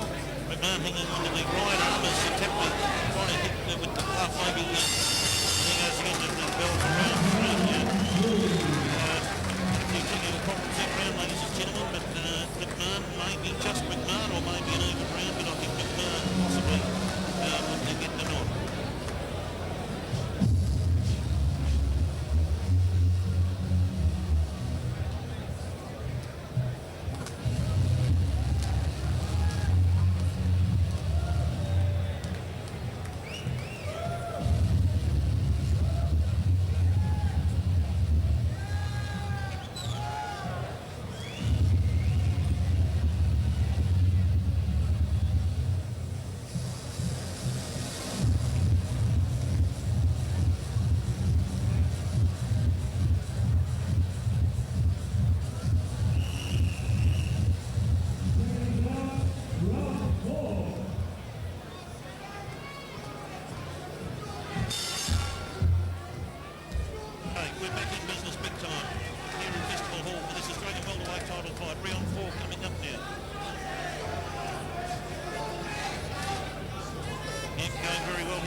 So far has not been as hard for Shannon McMahon as a Delic fight.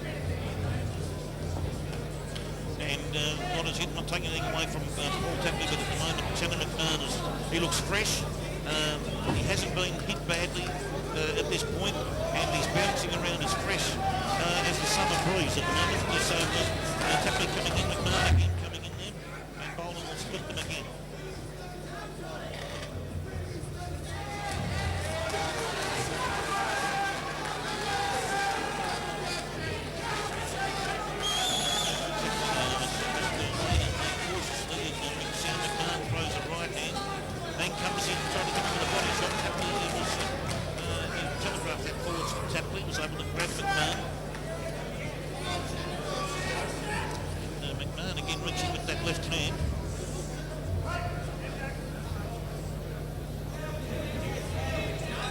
Shannon McMahon doing a wonderful job here this evening. Stephen, very exciting boxing.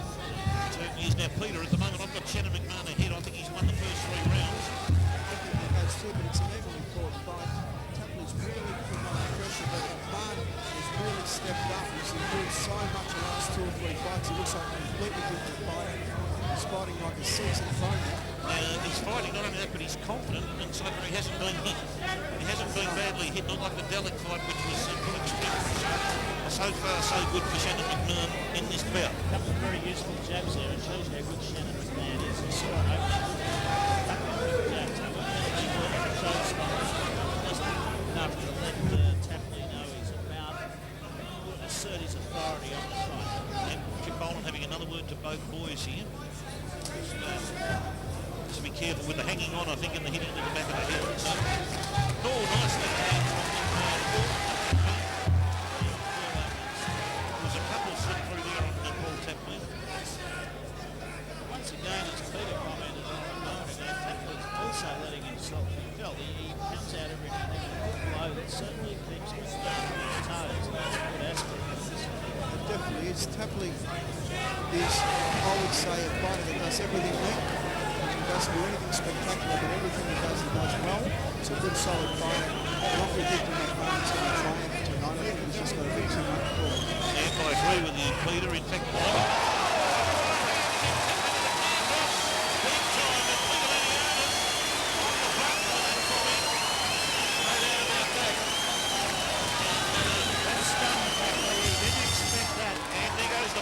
into round 4. Delighted with a bell to ring. Well, that makes it a 10-8 round, gentlemen, and puts McMahon right in the van, as we say, at this point of the fight. Wow. Would have been a standing 8 count if the bell hadn't gone, for sure. So he's got to get a 10-8 for that, in my view. Now, Peter, what is the rule on that? The bell going, the boy was knocked down. He got up, he beat the count. He beat the count, so... the referee was satisfied that he beat the count, so it just goes back to normal corner play. Back to normal, so we'll probably be a 10-9 in that regard, but by golly, McMahon's still got a handy lead on my card without a shadow of a doubt at this point of the fight. Very handy.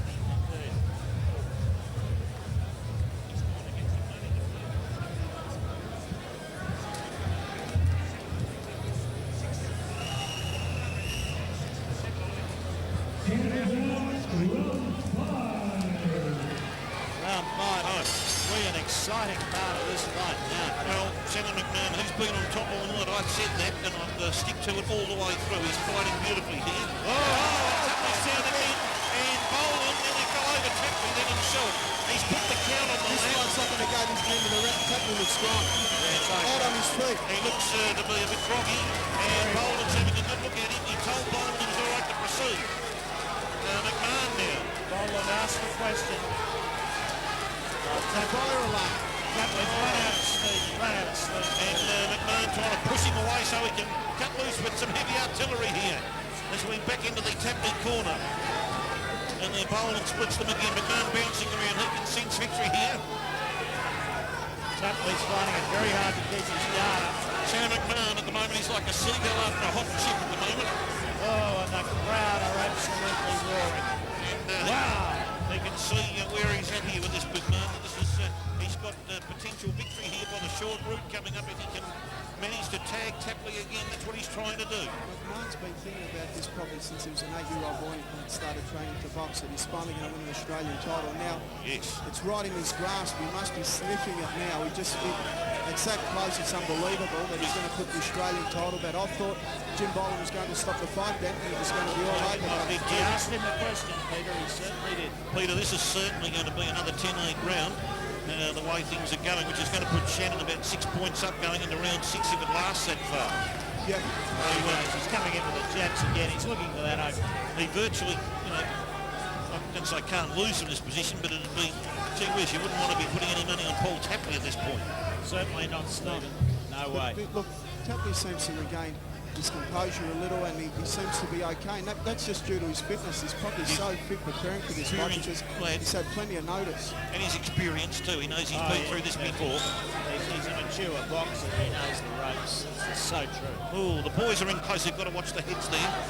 I wouldn't be in that ring for all the rice and shine, Steve. Oh, Tapley hit again. Robert, glad you're back, mate. We really have missed you over the period of time we've been in New York, and it's fantastic to have you back in the commentary box because you're really one of the pioneers of boxing, and we've missed you so much in the commentating term. Thanks, Steve. It's great to be back here. I've missed it enormously. We've missed his dulcet tones and some of those exquisite comments. Thank you, Steve. Let's get back to the bout, and this is really getting interesting now. Goes to Tapley again, slapping away at the ear hole of McMahon. And that at the moment, McMahon just biding his time, waiting for that opportunity to arise, that opening that he hopes will come his way before the bell. But Tapley has certainly regained his composure, no doubt about That's that. what I was just about to say, Stephen, how quickly he's regained his composure. Unbelievable the manner in which he's been able to refocus and come out of that fog he was. There goes the bell. What an outstanding thing after that knockdown, and two of them very close together to come back the way he has. That's a testament to how good Tapley is, and also what a great matchup it is between these two class boxers. Full marks to both of them. No doubt about that, Robert, but you can't escape the position that Tapley is in the McMahon situation. That is probably somewhere around the 50 to 44 scoreline. This reminds me of that great bout I saw in 1997 at Madison Square Garden between Kevin Kelly, Prince Nassim Hamed, where both of them knocked each other down 3 times. That hasn't happened yet. Well, it's heading in that direction. No, it's not. Tapley won't get anywhere near the way things are going at the moment. You couldn't see that happening with McMahon. I think you need to, with all due respect to a good self, Robert, you need to pick a better fight to look at the fact. This is an exciting bout. Gee whiz. The fans are hanging on the Raptors. I don't agree with you at all, Steve. You said the bout was all over last round, and it's still going. Well, I know where my money's on at the moment. Now, a little bit of slip there from Tapley as McMahon came in, and Tapley now punching McMahon to the side of the head. McMahon talking to Boland, and Boland having a word back to McMahon. Now, what's he going to do? I thought for a minute there he was going to take a point on him, but no. About the use of the head and the holding, Steve. Okay, well, I didn't think McMahon was doing anything untoward then, but anyway, let's see what takes place here. McMahon throws out the jab again to Tapley, just biding his time, waiting. He doesn't have to take any risks now, Shannon McMahon. No, it's an Australian title fight, mate. I don't think he can coast and win this. No, he can't coast, but he doesn't have to take unnecessary risks, Peter. No, he doesn't, but I think that he's really got to keep the pressure up because Tapley's super fit. Yeah, no doubt about that. They need to keep the pressure on the lad, but he's got a pretty healthy points lead in my book. Unofficially, of course, but I reckon I'll be pretty close to most of the judges at the moment. No, I agree. I think he's comfortably in front, but he has to keep the pressure up. Yep, no doubt about that. As he comes through, again, got the headlock on Robert, you were in Tapley. New York for quite a while. Let us in on that. Did you go to any major fights there? I didn't so much go to the major fights, but I went to the local fights, which are on every Saturday night at halls like this. And boxing is making a fantastic comeback over there. There is a boxing renaissance, Peter. I didn't think it was out of favour there. Well, probably not. Young lads are plenty of getting into it, and boy, do they get behind their boxes. It is really well done. And Don King, of course, is really promoting plenty of good youngsters who are coming up. And there's a very fertile boxing community over there. It's really on fire. A dedicated boxing channel on cable TV as well, which does wonders for the sport. Yep, cable TV, big help for boxing. There is, and we've got Channel 31 here that supports boxing. So No doubt about that. It makes a big difference, Peter, and full marks to you for getting right behind it. It really makes a difference to the sport. No doubt at all. Now, Tapley now is trying to catch, he's trying to measure McMahon. McMahon keeps moving away, and Tapley is having trouble keeping up with him at the moment. Just can't seem to tag him at all with anything. McMahon now playing with the right hand, and then a left on Tapley, not much there. Pretty even round, there's not much in it from anyone at this point in time. No, not at all. Not a great deal of damage done at all, and both boys have probably landed just as many punches on each other there to make it fairly even at the moment. Jim Boland's a good referee. He's really refereeing this fight well. Great referee, Jimmy. Yeah. Gee, that was a great call before. I thought he was going to stop the fight. Luckily, he didn't because the fight's back in order, and it looks like Tapley's surviving more than adequate. Now, Good competition, yes. And Jimmy, nice tag there by McMahon, but Jimmy could see that something that we couldn't see, that was that Tapley could come back out of that fight. It also, as you said, Peter, reflects just how good Jim Boland is. He's experience just comes to the fore. It's amazing experience. Well, that was a great comeback round from Tapley to square the round with the McMahon. Oh, full marks to him. I think he deserves absolute credit. And but he's still got his work cut out. Now we've got 4 rounds left. It's a 10-3-minute situation. I've got McMahon 6 points up. So I don't think you expected Tapley to last as long as he did. You were quite wrong. You had him written off at the end of that round when he was knocked down, Stephen. Are you prepared to admit that, Stephen? yeah, I'm prepared to admit that. I thought he was gone. I thought that McMahon probably would have tagged him fairly quickly after that and ended the business then and there. But as it turned out, at full marks to Paul Tapley with his resilience, his fitness, and his ability to get out of that fog that he was in, he was able to come back and square the round. Now, there's not too many people around to be able to say that, and I've given it a 10 all round, the 6th round. I've squared it off, but that doesn't change the reality of the situation. And the reality is that he's got a lot of work left to do, a mammoth amount of work to try and salvage something from this wreck that where it's currently at into a point scenario. I can't see McMahon letting him back in. Well, neither can I. I agree, but of course it's still a wonderful boxing spectacle, Peter, and full marks for you for matching these two lads up. It was a hard one to match up because the title was vacant, and obviously the vacant title, a lot of bidders and a lot of purse bids and things like that. It was pretty difficult dealing with the people, but now it's in there and it's over, and it's really I've fought my fight to get this fight to happen, and I just hope the crowd enjoy it. Well, you've done a marvellous job, Peter, to get these fights on, 3 title fights on the one card is a mammoth performance in anyone's language in Australian boxing, so you've done a marvellous job to organise that and to put this on. This is a great spectacle, and given Shannon a chance to win a title, which is looking at him now if he can keep the pressure on. And Tapley throwing down left hands to McMahon, the side of the head. McMahon bounces out. McMahon hasn't been hurt. He's all right. He's bouncing around as fresh as a daisy still at the moment. Tapley moves in. And again, McMahon hangs on to that left arm as Tapley there. Bolden splits them again. But Tapley's got to increase the pressure. He has to push forward. He's got a big points margin there possibly to make up, and he's got the hand in the air and speaking to the referee, saying the other one's been hung on to. Over the top of the right and the left there, slapping away at the head region and the rib cage. McMahon. Now Peter, he seems to be fighting a holding motion. This last round of this round seems to be holding his ground. Look, Shannon's obviously dropped Tapley twice, and Tapley's still there. And that's when you're a fighter and that happens. Sometimes you kind of think, what the hell do I have to do to get him out of there? But Shannon's got his composure. He's gone back to the basics. So I hope he doesn't try and knock him out now, because the game plan is you box 10 rounds and win on points, and if the knockout comes, it's a bonus. And it's a bonus, yeah. Look, he's winning every round. Yep. He's in no danger whatsoever. If it's the case, the next 3 rounds will so be it. Yeah, well, that's what I was saying, that he can afford to do that. That's Peter, what I said now before. we can. Now we can. Peter, I think also he's sensibly fighting a conservative fight. He's got quite a few rounds ahead of him. Tapley's going to have a lot of trouble in the last couple of rounds of stamina and strength when you've been hitting 2 hard times like that and you've been knocked down. Good call, Robert. Good point, no doubt about that. And McMahon this round is racking up more points. He's on top in this round. He's going to go into round 8 with about a 6-point lead. There you go. That's right. You need to do anything rash. You can just, Peter said, box it out. He knocks it down to bonus. But this Tapley is going to start to run out of steam fairly soon. You can see it now, but he's having trouble keeping his arms up the whole round. He's a lot more defensive than he was earlier in the fight. McMahon will exploit that for sure. No doubt about that, and he's got a big entourage behind him, McMahon, too, in his corner. There's a big cheer squad over there for him, waiting for that big opportunity coming through. And there goes the bell at the end of round 7.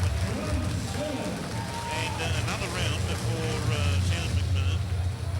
Well, he's a popular hometown hero, Shannon McMahon. He's got a wonderful support base in Melbourne. He's an outstanding ambassador for the sport of boxing, and it's not surprising there are many people in his corner, as the Americans would say, rooting for him. Yeah, no doubt about it. And he has got a lot of support over there, and excitable people here wanting to see the Shannon McMahon Australian welterweight title victory. Now, if he keeps going as he is, and I'll say it again and emphasise my point, he will win this fight comfortably. He is 7 points up on my unofficial card. He's not Paul Tapley down 5. He doesn't need to take risks. He might up the tempo a bit. I'd say he might go another round as he is in round 8, and might up the tempo again in 9 and 10 possibly. To emphasise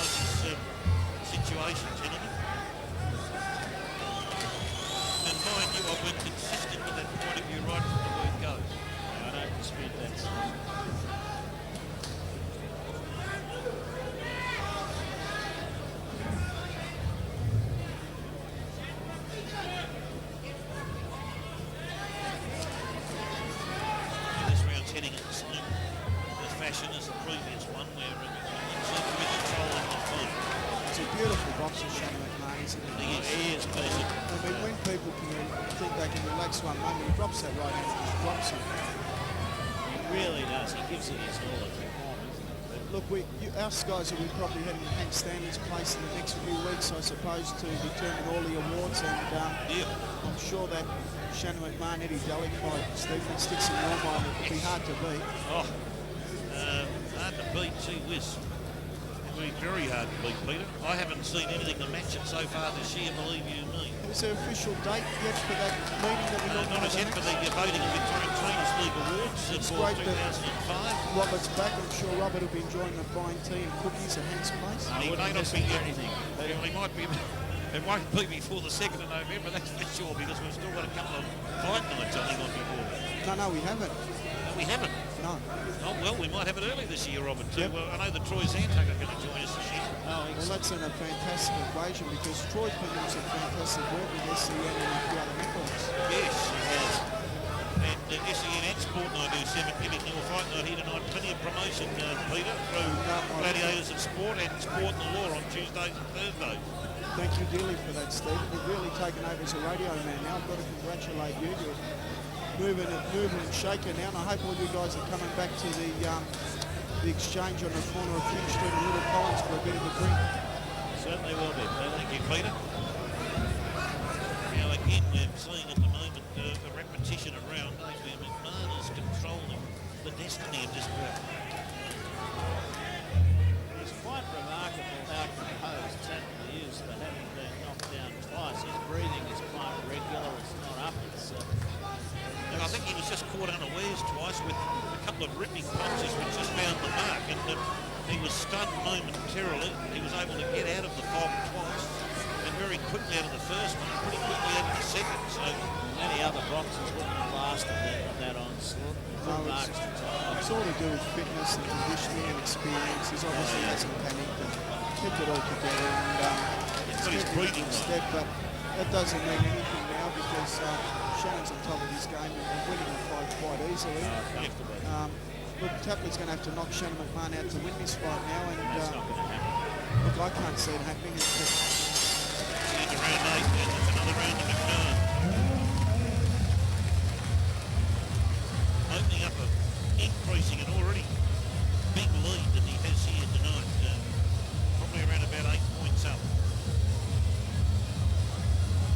It's the equivalent in football of probably being 6 goals up in 5 minutes to play. No, great leader, he really is, yes. Yes, no doubt about that. It's got all the hallmarks of that situation, Peter. And that with... the crowd girls have been fantastic. Outstanding, Peter. They provided a lot of assistance to me when I was auctioning the gloves, Peter, and they were very helpful. And what venue do they normally perform at, Peter? They're from the boutique nightclub in the beach hotel, high-class women. Oh, yes, boutique. Oh, right. Yes. I've not heard of that. Where's that? It's in Paran. Paran. Oh, okay, right. The beach is down at Albert Park. We've got Ty Grandpuck here too. Ty's here tonight, yes. Ty reportedly had a massive win at the races on Wednesday. Did he? Good on him. Excellent. A big win. Oh. We've got Guineas, though. Mike Peterson here, Paul Trimboli, Richard Stubbs, Ken Jones, Barry Michael, a host, Ralph Carr. What a cavalcade, Peter. It's been wonderfully attended, which is just outstanding for the future of boxing in this state at Festival Hall, the home of boxing. Well, we've tested the waters and it looks quite good. I'll tell you what, Peter, I reckon there's a decent crowd here tonight too, where they've really responded to this promotion. They have, and I'd like to thank the media and you guys for plugging it on the radio and getting right behind the concept. No problems with that. We're very happy to promote a Peter Maniata's show at all times because we know it's going to be a high-class program. Shannon McMahon now coming in again with a straight right, working away at the body of the Tapley at the same time. And again, they're doing the right thing, Shannon. He's tying Tapley up as much as Tapley now is tying him up a little bit. There he's can see there's no reason to do anything untoward.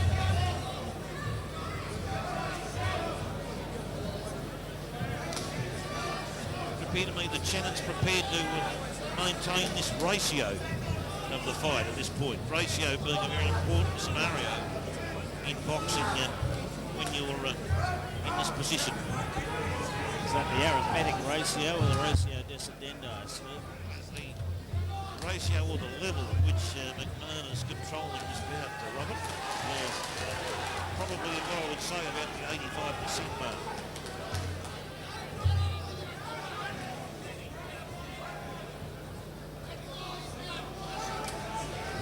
Have a break, guys, and let former world champion Barry Michael come in and finish with you guys. Excellent. Now we'd love to see Barry at ringside here. He's coming along, and now Jim Boland grabbed Shannon McMahon again and thrown him around there physically. Good to see you, Barry Michael, world champion there at junior lightweight level. Good to see you, Barry.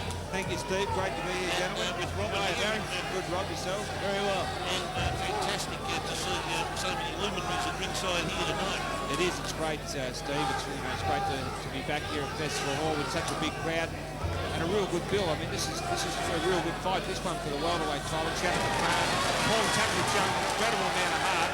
Oh, isn't he? Yeah, no doubt about that, Barry. I've got on my unofficial card, I've got Shannon leading quite comfortably. Yep. With the two knockdowns and the two knockdowns, there's 4 points there. But I'll tell you, the last few rounds, Tapley, I thought he was out of this fight, but he's come back really well and he's landed a lot of good rounds. Yeah, actually thought he came back and squared the 6th round. I thought he won it. Yeah, thought he won it. Good on the Barry. He showed a massive ability to recover from that second knockdown so quickly. He's been landing the right hand really well on Shannon McMahon in the last few rounds. I really looked as though Shannon McMahon was going to stop him, but Tapley making a real good fight. No, he's going to go the distance. Yeah, no question of that. You wouldn't have thought so after the first knockdown, would you? No, you wouldn't have given him a hope. Well, I tell you what, even after the second one, Barry, it could have all been finished in and there, but the man's a very experienced fellow in boxing. He was able to clear the head and get the breath back and be able to continue on in courageous condition. And he's probably, like he's got Les Wilson in his corner. Les a very smart strategist. He started throwing the right hand and hit every time over the top of Shannon McMahon's left hand, and he hit Shannon McMahon with so many right hands. It wasn't funny. Yeah, he was. He was working away. Once he wanted to get Shannon continually in close to do his damage. I think he had trouble handling Shannon when Shannon was at the distance in the space. Yeah, he likes Shannon moved very well. He's shown he's a top-class fighter, Shannon McMahon. He puts his punches together well, but Paul Tapley is definitely beyond on point going into the last round, but a very courageous effort. Barry, I think as Peter announced was saying before, Shannon McMahon has improved since the Dalek stoush at the end of last year. Yeah, for sure. He's putting his punches together well, and look, he's just going to improve every fight from here. No doubt about that, and you're going along very nicely here now. It's the last round of this Australian welterweight title fight here at Festival Hall. 14th of October 2005, a great Billionaires promotion. Barry Michaels here, Rob Cameron, and myself, Stephen Peake here at ringside, enjoying this magnificent fight card here tonight. Tapley now pursuing McMahon and trying to get something out of this situation at the moment for himself. Slaps McMahon on the rib cage there, Barry. He's got to knock McMahon out to win. It's not going to happen. No. Shannon McMahon's too good on his feet. Got too good a left hand. He's copped a lot. I think he's taken Tapley's best. I think it'd be very unlikely at this stage if he's going to get caught by anything that's going to hurt him unduly. Yeah, no, not now. He would see him just coming through, moving laterally as he does like that for the next couple of minutes and see himself through to the title. Yeah, a real good fight for the Australian welterweight title, and Tapley, as I said, after looking to be in a lot of trouble, he's come back and forth, shown he's a real top-class warrior. Hasn't he, Barry? As I said, he's really shown a lot of heart. He has got, like two clean knockdowns. Oh, and a little bit of wrestling going on now. Shannon McMahon, Paul Tapley throws Shannon McMahon on canvas. The crowd's not happy about it. Not at all. Shannon McMahon's tired. He's feeling the pinch now. Yeah, he really is. And was allowed himself virtually to be tossed aside there. Bouncing around, Shannon McMahon heading for 9 out of 10 on his scorecard if he picks this title up here tonight, which is a great effort. Oh, he's a good boxer, Shannon McMahon. I'll tell you, Tapley's condition is good. He's come on well. Yes, he has. He really has, Barry. I mean, as you say, he's not breathing too heavily. He's really got tremendous sort of stamina, hasn't he? He's still walking up. He copped a lot of punishment earlier. You wouldn't have thought he'd be here. No way, Barry. Big heart, courage, and knows how to pace himself aerobically. Taking the fight up to Shannon McMahon moving side to side on the ropes. Beautiful left hand from Shannon. Magnificent. Shannon, a bit of blood trickling down the left nostril there. Boxing very well, Shannon McMahon knows he's on his way to the welterweight championship in Australia. On his toes, looking very calm. Looking beautiful, Barry. Shades of Johnny Back can, yeah. Using the ring. Bouncing around, yes, a little bit of femo there, wasn't there? It was beautiful to watch. Very classy. Bobby Scrivano, I think he once said to me, taught him to dance before he taught him to fight, Barry. And how appropriate he wins the title at Festival Hall too, Barry. Undoubtedly well, it's the place to win the title. That is. Brings back such great memories, Doesn't it? Yeah, same here. Remember, the place got such fantastic atmosphere. It's fantastic, and that's the end of that. That's undoubtedly the title of Shannon McMahon, unless they saw it totally different to us. But I can't see that. I can't see it. No. Yes, I think a fairly comfortable victory there to Shannon McMahon. Yes, But a fantastic fight all round. Yep. McMahon just lateral movement. He has improved, I think, from that Delic fight last year when Delic really took it up to him, Barry. They had a real hard body-to-body stoush. Eddie Delic's a tough cookie for anyone to fight. He's a very unorthodox the way he fights, the way he moves his head, and he always comes to fight. He always comes conditioned. And look, there's a great rematch down the track. Eddie Delic and Shannon McMahon for the Australian defence of the Australian welterweight title. No question, Barry. I think you'll find whether or not those boys, I think they might try and keep them apart for a while because that was a real tough fight. That they just don't need to knock themselves around, Barry. Yeah, no, it was a good fight. It was definitely a hard fight. But, I didn't put a score down, but like Shannon McMahon got over the line pretty comfortably, I think. Especially with those two knockdowns, Rob. There's an automatic 4 points. Yeah, they do. They gave him a nice, comfortable margin, didn't they? Yeah. And all he had to do was just box sensibly the rest of the bout, and he was going to be clearly ahead. Yep. There was never any doubt of that. No, good effort. Great effort.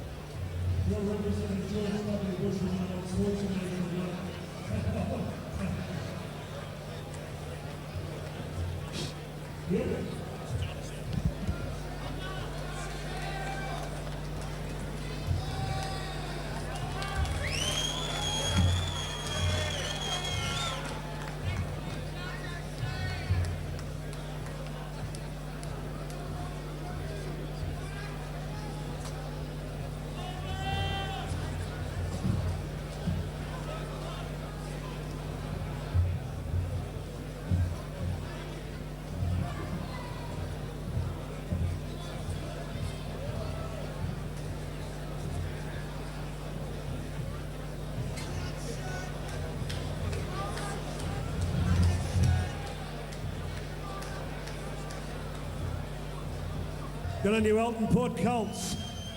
Tonight here, congratulations. Mick Hargraves, on the camera, please.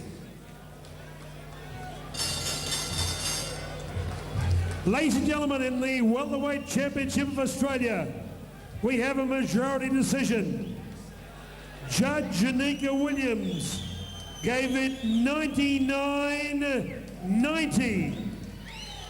Judge Gus Mercurio saw it the other way. He had it 94 each of two. That's 94, a draw. The final judge, Wayne Ashdown, had it 99-89. The new welterweight champion of Australia, Shannon the Man McMahon.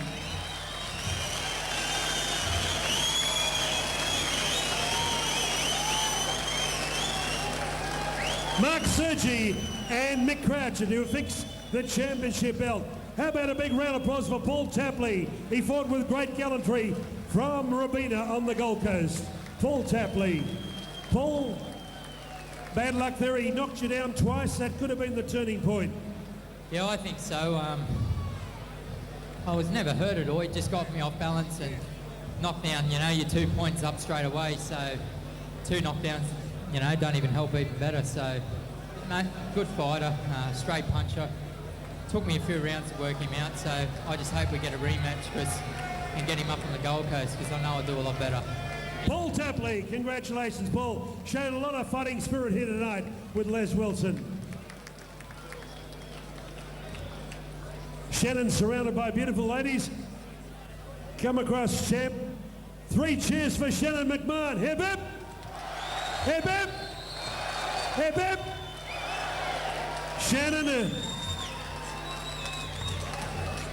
Shannon looked towards the camera here. There was a lot of drama surrounding the fight. I believe Bobby Scrivano tells me he had an appendix operation recently. Yeah, you know, had my appendix out about 9 weeks ago, and yeah, got back to the fight, so just happy to be here. A big step forward, Shannon, a national crown. Sounds pretty good. Yeah, you know, it's fantastic to fight in front of my home crowd, Festival Hall. Thanks for all the support. Appreciate it very much. Yeah. I can see it. I can see clearly now. Where is it? Yeah, I'd like to thank a few people. First of all, Paul Tapley and his gang for coming down and taking the fight. It was a great effort. Thanks, Paul. I want to thank my trainer, Bobby Scrivano, Johnny Larkos, Johnny Ellis, everyone over there, Petty Manatas, Keith Ellis had a hand in it. I want to thank all you guys for coming down and support me. It's fantastic to fight in front of you guys. And I'd like to thank a few sponsors. Danny's Hamburgers, thanks guys. Castagna Steel, Lux Hair, love you guys. And Everlast. John's Concrete too. Thanks very much, everyone. Well done, Shannon the Man McMahon. We're coming straight back with our main event of the evening.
Ladies and gentlemen, because of time, here we go with our main event. Peter Matiatis Promotions thanks you for your great support at ringside. Hank, Resurrection comes to our main event. 12 rounds of boxing for the OPBF Federation Cruiserweight Championship. Introducing first on my right, occupying the blue corner with Pat the Phantom Christophe, joining Terry Foxy Fox from Foxy's Gym, Paraka, Adelaide, South Australia. Ranked number 5 Super Cruiserweight in welter boxing in Australia. He established a brilliant reputation as an amateur boxer in Europe. 362 fights, 317 wins, 4 times Yugoslavian, 9 times Bosnian amateur champion, Los Angeles and Barcelona Olympian. He beat Sven Otke in Italy in 1990 in amateur boxing, tipping the scales at 84.70 kilograms. 7 professional fights, 4 wins, 2 draws, 2 losses. Wearing blue, royal blue and gold. Ladies and gentlemen, Dobrovecha, the Bosnian Dragon, the Banja Luka Dragon, Sturman, Nermin, Sabanovic. And across the ring in the red corner with Tom Gooses joining manager Peter Matiatis. He's 18 fights, 12 wins, 1 draw, 5 losses, 10 big wins coming by way of knockout. He's fought Bob Merovic 3 times, Kali Meehan twice, Dan Rousell, Vince Servi, Tosca Pedridis, 84.50 kilograms is his weight. Ranked number 2, cruiserweight in Australia, wearing trunks of red, white and blue, fondly known as the Brody Bomber, gentleman James Grima. Your timekeeper, Damien Membry. Ringside physician, Dr. Peter Lewis. Referee, Ignatius Miselitis. Okay, guys, obey my commands at all times. Protect yourselves at all times. Shake hands now. And good luck.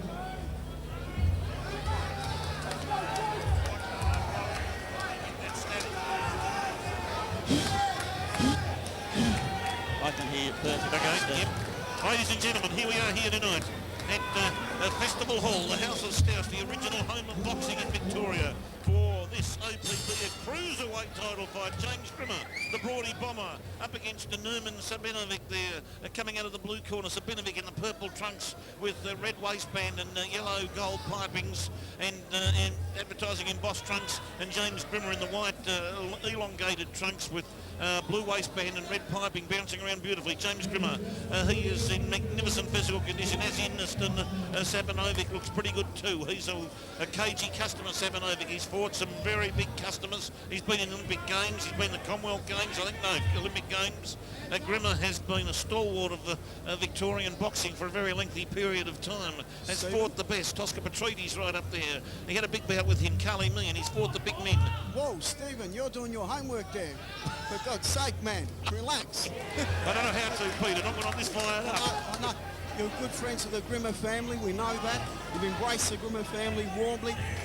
He's more than a boxer out there for tonight. He's our friend, isn't he? He is. He's our friend and compatriot, and got a lot of time for James. He's a wonderful gentleman. You help him, I've helped promoted him. We've all helped him. Yep. And, Yes, that's true. he's just a gentleman all around, and he's got a heart of gold. And let's hope tonight that he can put the big score here on Sabanovic here, which is very interesting. Now Grima comes in underneath Sabanovic over the top.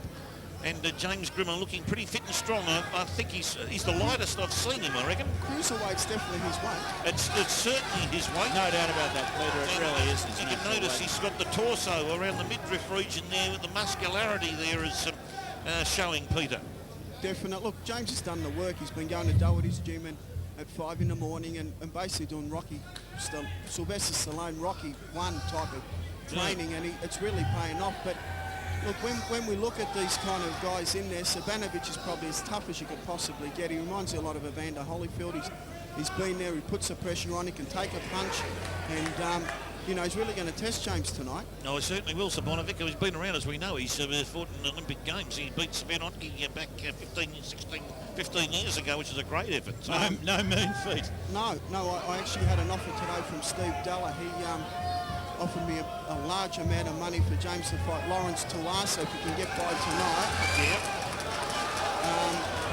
James is in big trouble now. Sabanovic has turned James around on the ropes here and throwing some big bombs on James Grima in the corner. James has got to get out of there.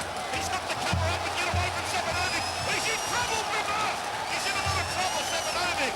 All over Grima with some big shots here. This has been a big surprise here, but by golly, Sabanovic, he reckons he's the big man here, and he could well be. I don't think Grima's going to get up. Grima's in trouble. Grima's gone. It's all over for James. It is all over for James, and Sabanovic at 41 years of age. What a fantastic performance from boxing. Yeah. They would be enormously proud of their man. James was in trouble. He caught James Sabanovic with a punch, a reasonably strong punch in the middle of the round, and then it went on with the business. He got him onto into the neutral corner or close to it and threw some very heavy leather, and then caught James on a couple of occasions with some real heavy shots. Dr. Peter Lewis is in the ring. Peter Meniatis is overlooking the scene. He wouldn't be happy. We know James well. We hope he's all right there. He's getting up now. He looks to be a little dazed, but I think his father's getting into the ring there. Yeah. And James, he stands a bit worried, but he'll be all right. The doctor is still there, providing assistance, medical attention. And he's wobbly walking to his ring. He really got hammered. This fellow, Nermin Sabanovic, what an effort at 41 will not stop you from being a champion if you have the fitness, the heart and the skill of it. And that's what we saw here tonight. A phenomenal performance by Sturman, Nermin, Sabanovic. He proved everything Father Kitchen Sink and James Grima, and he has had superb success. He's a product of Foxy's gym now. They're all happy. Pat Christophe, former kickboxing champion, is there, looking very happy with his protege. Pat Christophe would be absolutely, you know, he's not surprised obviously, but very happy for... And here comes James Grima on his feet over to congratulate Sabanovic, the winner, in true boxing tradition. And Howard Lee is going to try and carry out some interviews here amongst the mayhem in ring at the moment. Mayhem it is, Stephen, yes. Sturman, Nermin, he's looked through his record. Trained by Tom Goose's Foxy's Gymnasium. He had Bob Gassio, he beat on a KO in his last bout in July. He beat Ricky Terry Teru, the Melbourne Town Hall in June of this year, where we saw him fight. James Grima, I'm looking in the wrong card here. Referee Ignatius Mitsoulitis reached the count of 10 after 2 minutes, 50 seconds of round 1. Would you congratulate the new OPBF Cruiserweight Champion from Adelaide, South Australia, Sturman Nermin Sabanovic. The Bosnia will talk to you, Nermin. And a big commiseration here to James Grima. Gus Mercurio. A major upset there. Nermin Sabanovic, congratulations. You're all standing in front of the camera.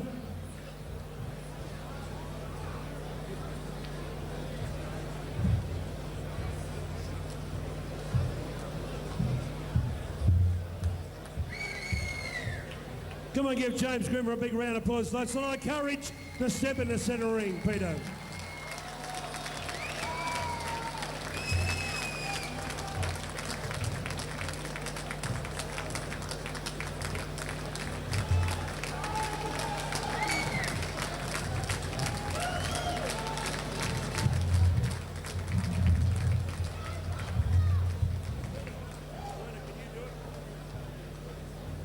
Terry Fox, Pat Christophe, come across here, guys.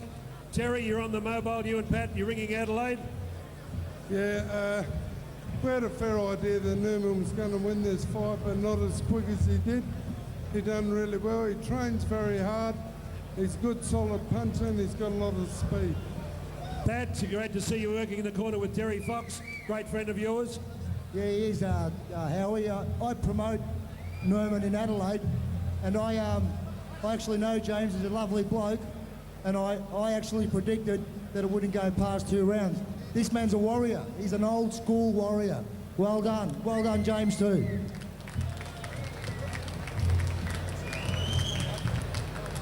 Nermin, you came to Melbourne town and you conquered. Congratulations. It was all over in 2 minutes. Yeah, thank you very much.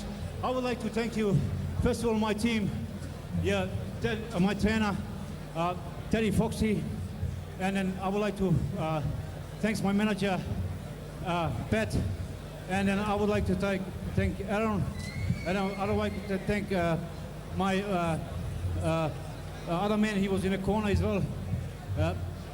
I would like to thank all people. I would like to thank to Bosnian community came here to support me. Also, all other fellas from former Yugoslavia. Thank you very much. Još bi jednom htio da se zahvalim svojim ljudima, svojim Bosancima koji su došli da pomognu i da podrže me u jednom od najvažnijih trenutaka u mojem životu. Jer malo se ovo događa kad napuniš 41 godinu. Malo ko ja samo i George Foreman. A isto tako hvala svim ljudima iz prostora bivše Jugoslavije koji su došli da podrže ovaj meč. Hvala vam svima. I would like to thank to Peter Maniakis as well, who made this great event, and my opponent, James Grima. I know, and I knew actually he's very good boxer, very hard puncher, and very experienced too. But tonight, I think I was just a little bit calmer, and then better. So, and then I was thinking about my kids and my family. My wife, you know, she wanted me to give up boxing, and then she's very stressed. She can't. She used to watch my fights all the time back in Europe or Bosnia or all over Yugoslavia, all around the world. But when we came to Australia, especially after my accident I survived. I was out of the boxing 10 years. So, and then it was regret. The reason I got back to boxing again after so many years is that because regret, you know, because I haven't achieved what I could in professional boxing. But today I achieved. I'm very proud about myself. I'm very, very proud about my wife. I love her so much. My kids and my community, boxing community, they are always behind me whatever way I'm fighting. Thank you very much. Thanks. I love you all.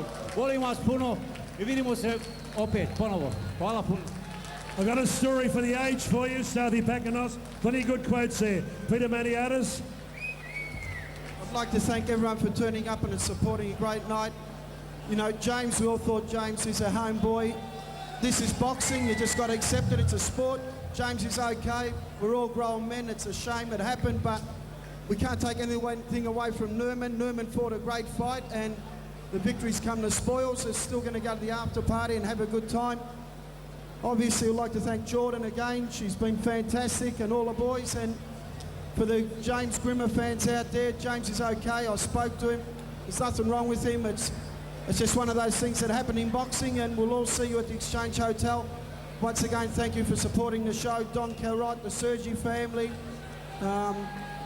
Ross Alatzis, Channel 31, and of course Jordan Boy. Jordan's over there, Sean Mullane. So for everyone out there, yeah, let's go and have a few drinks at the Exchange Hotel. Thank you. Thanks, Jordan.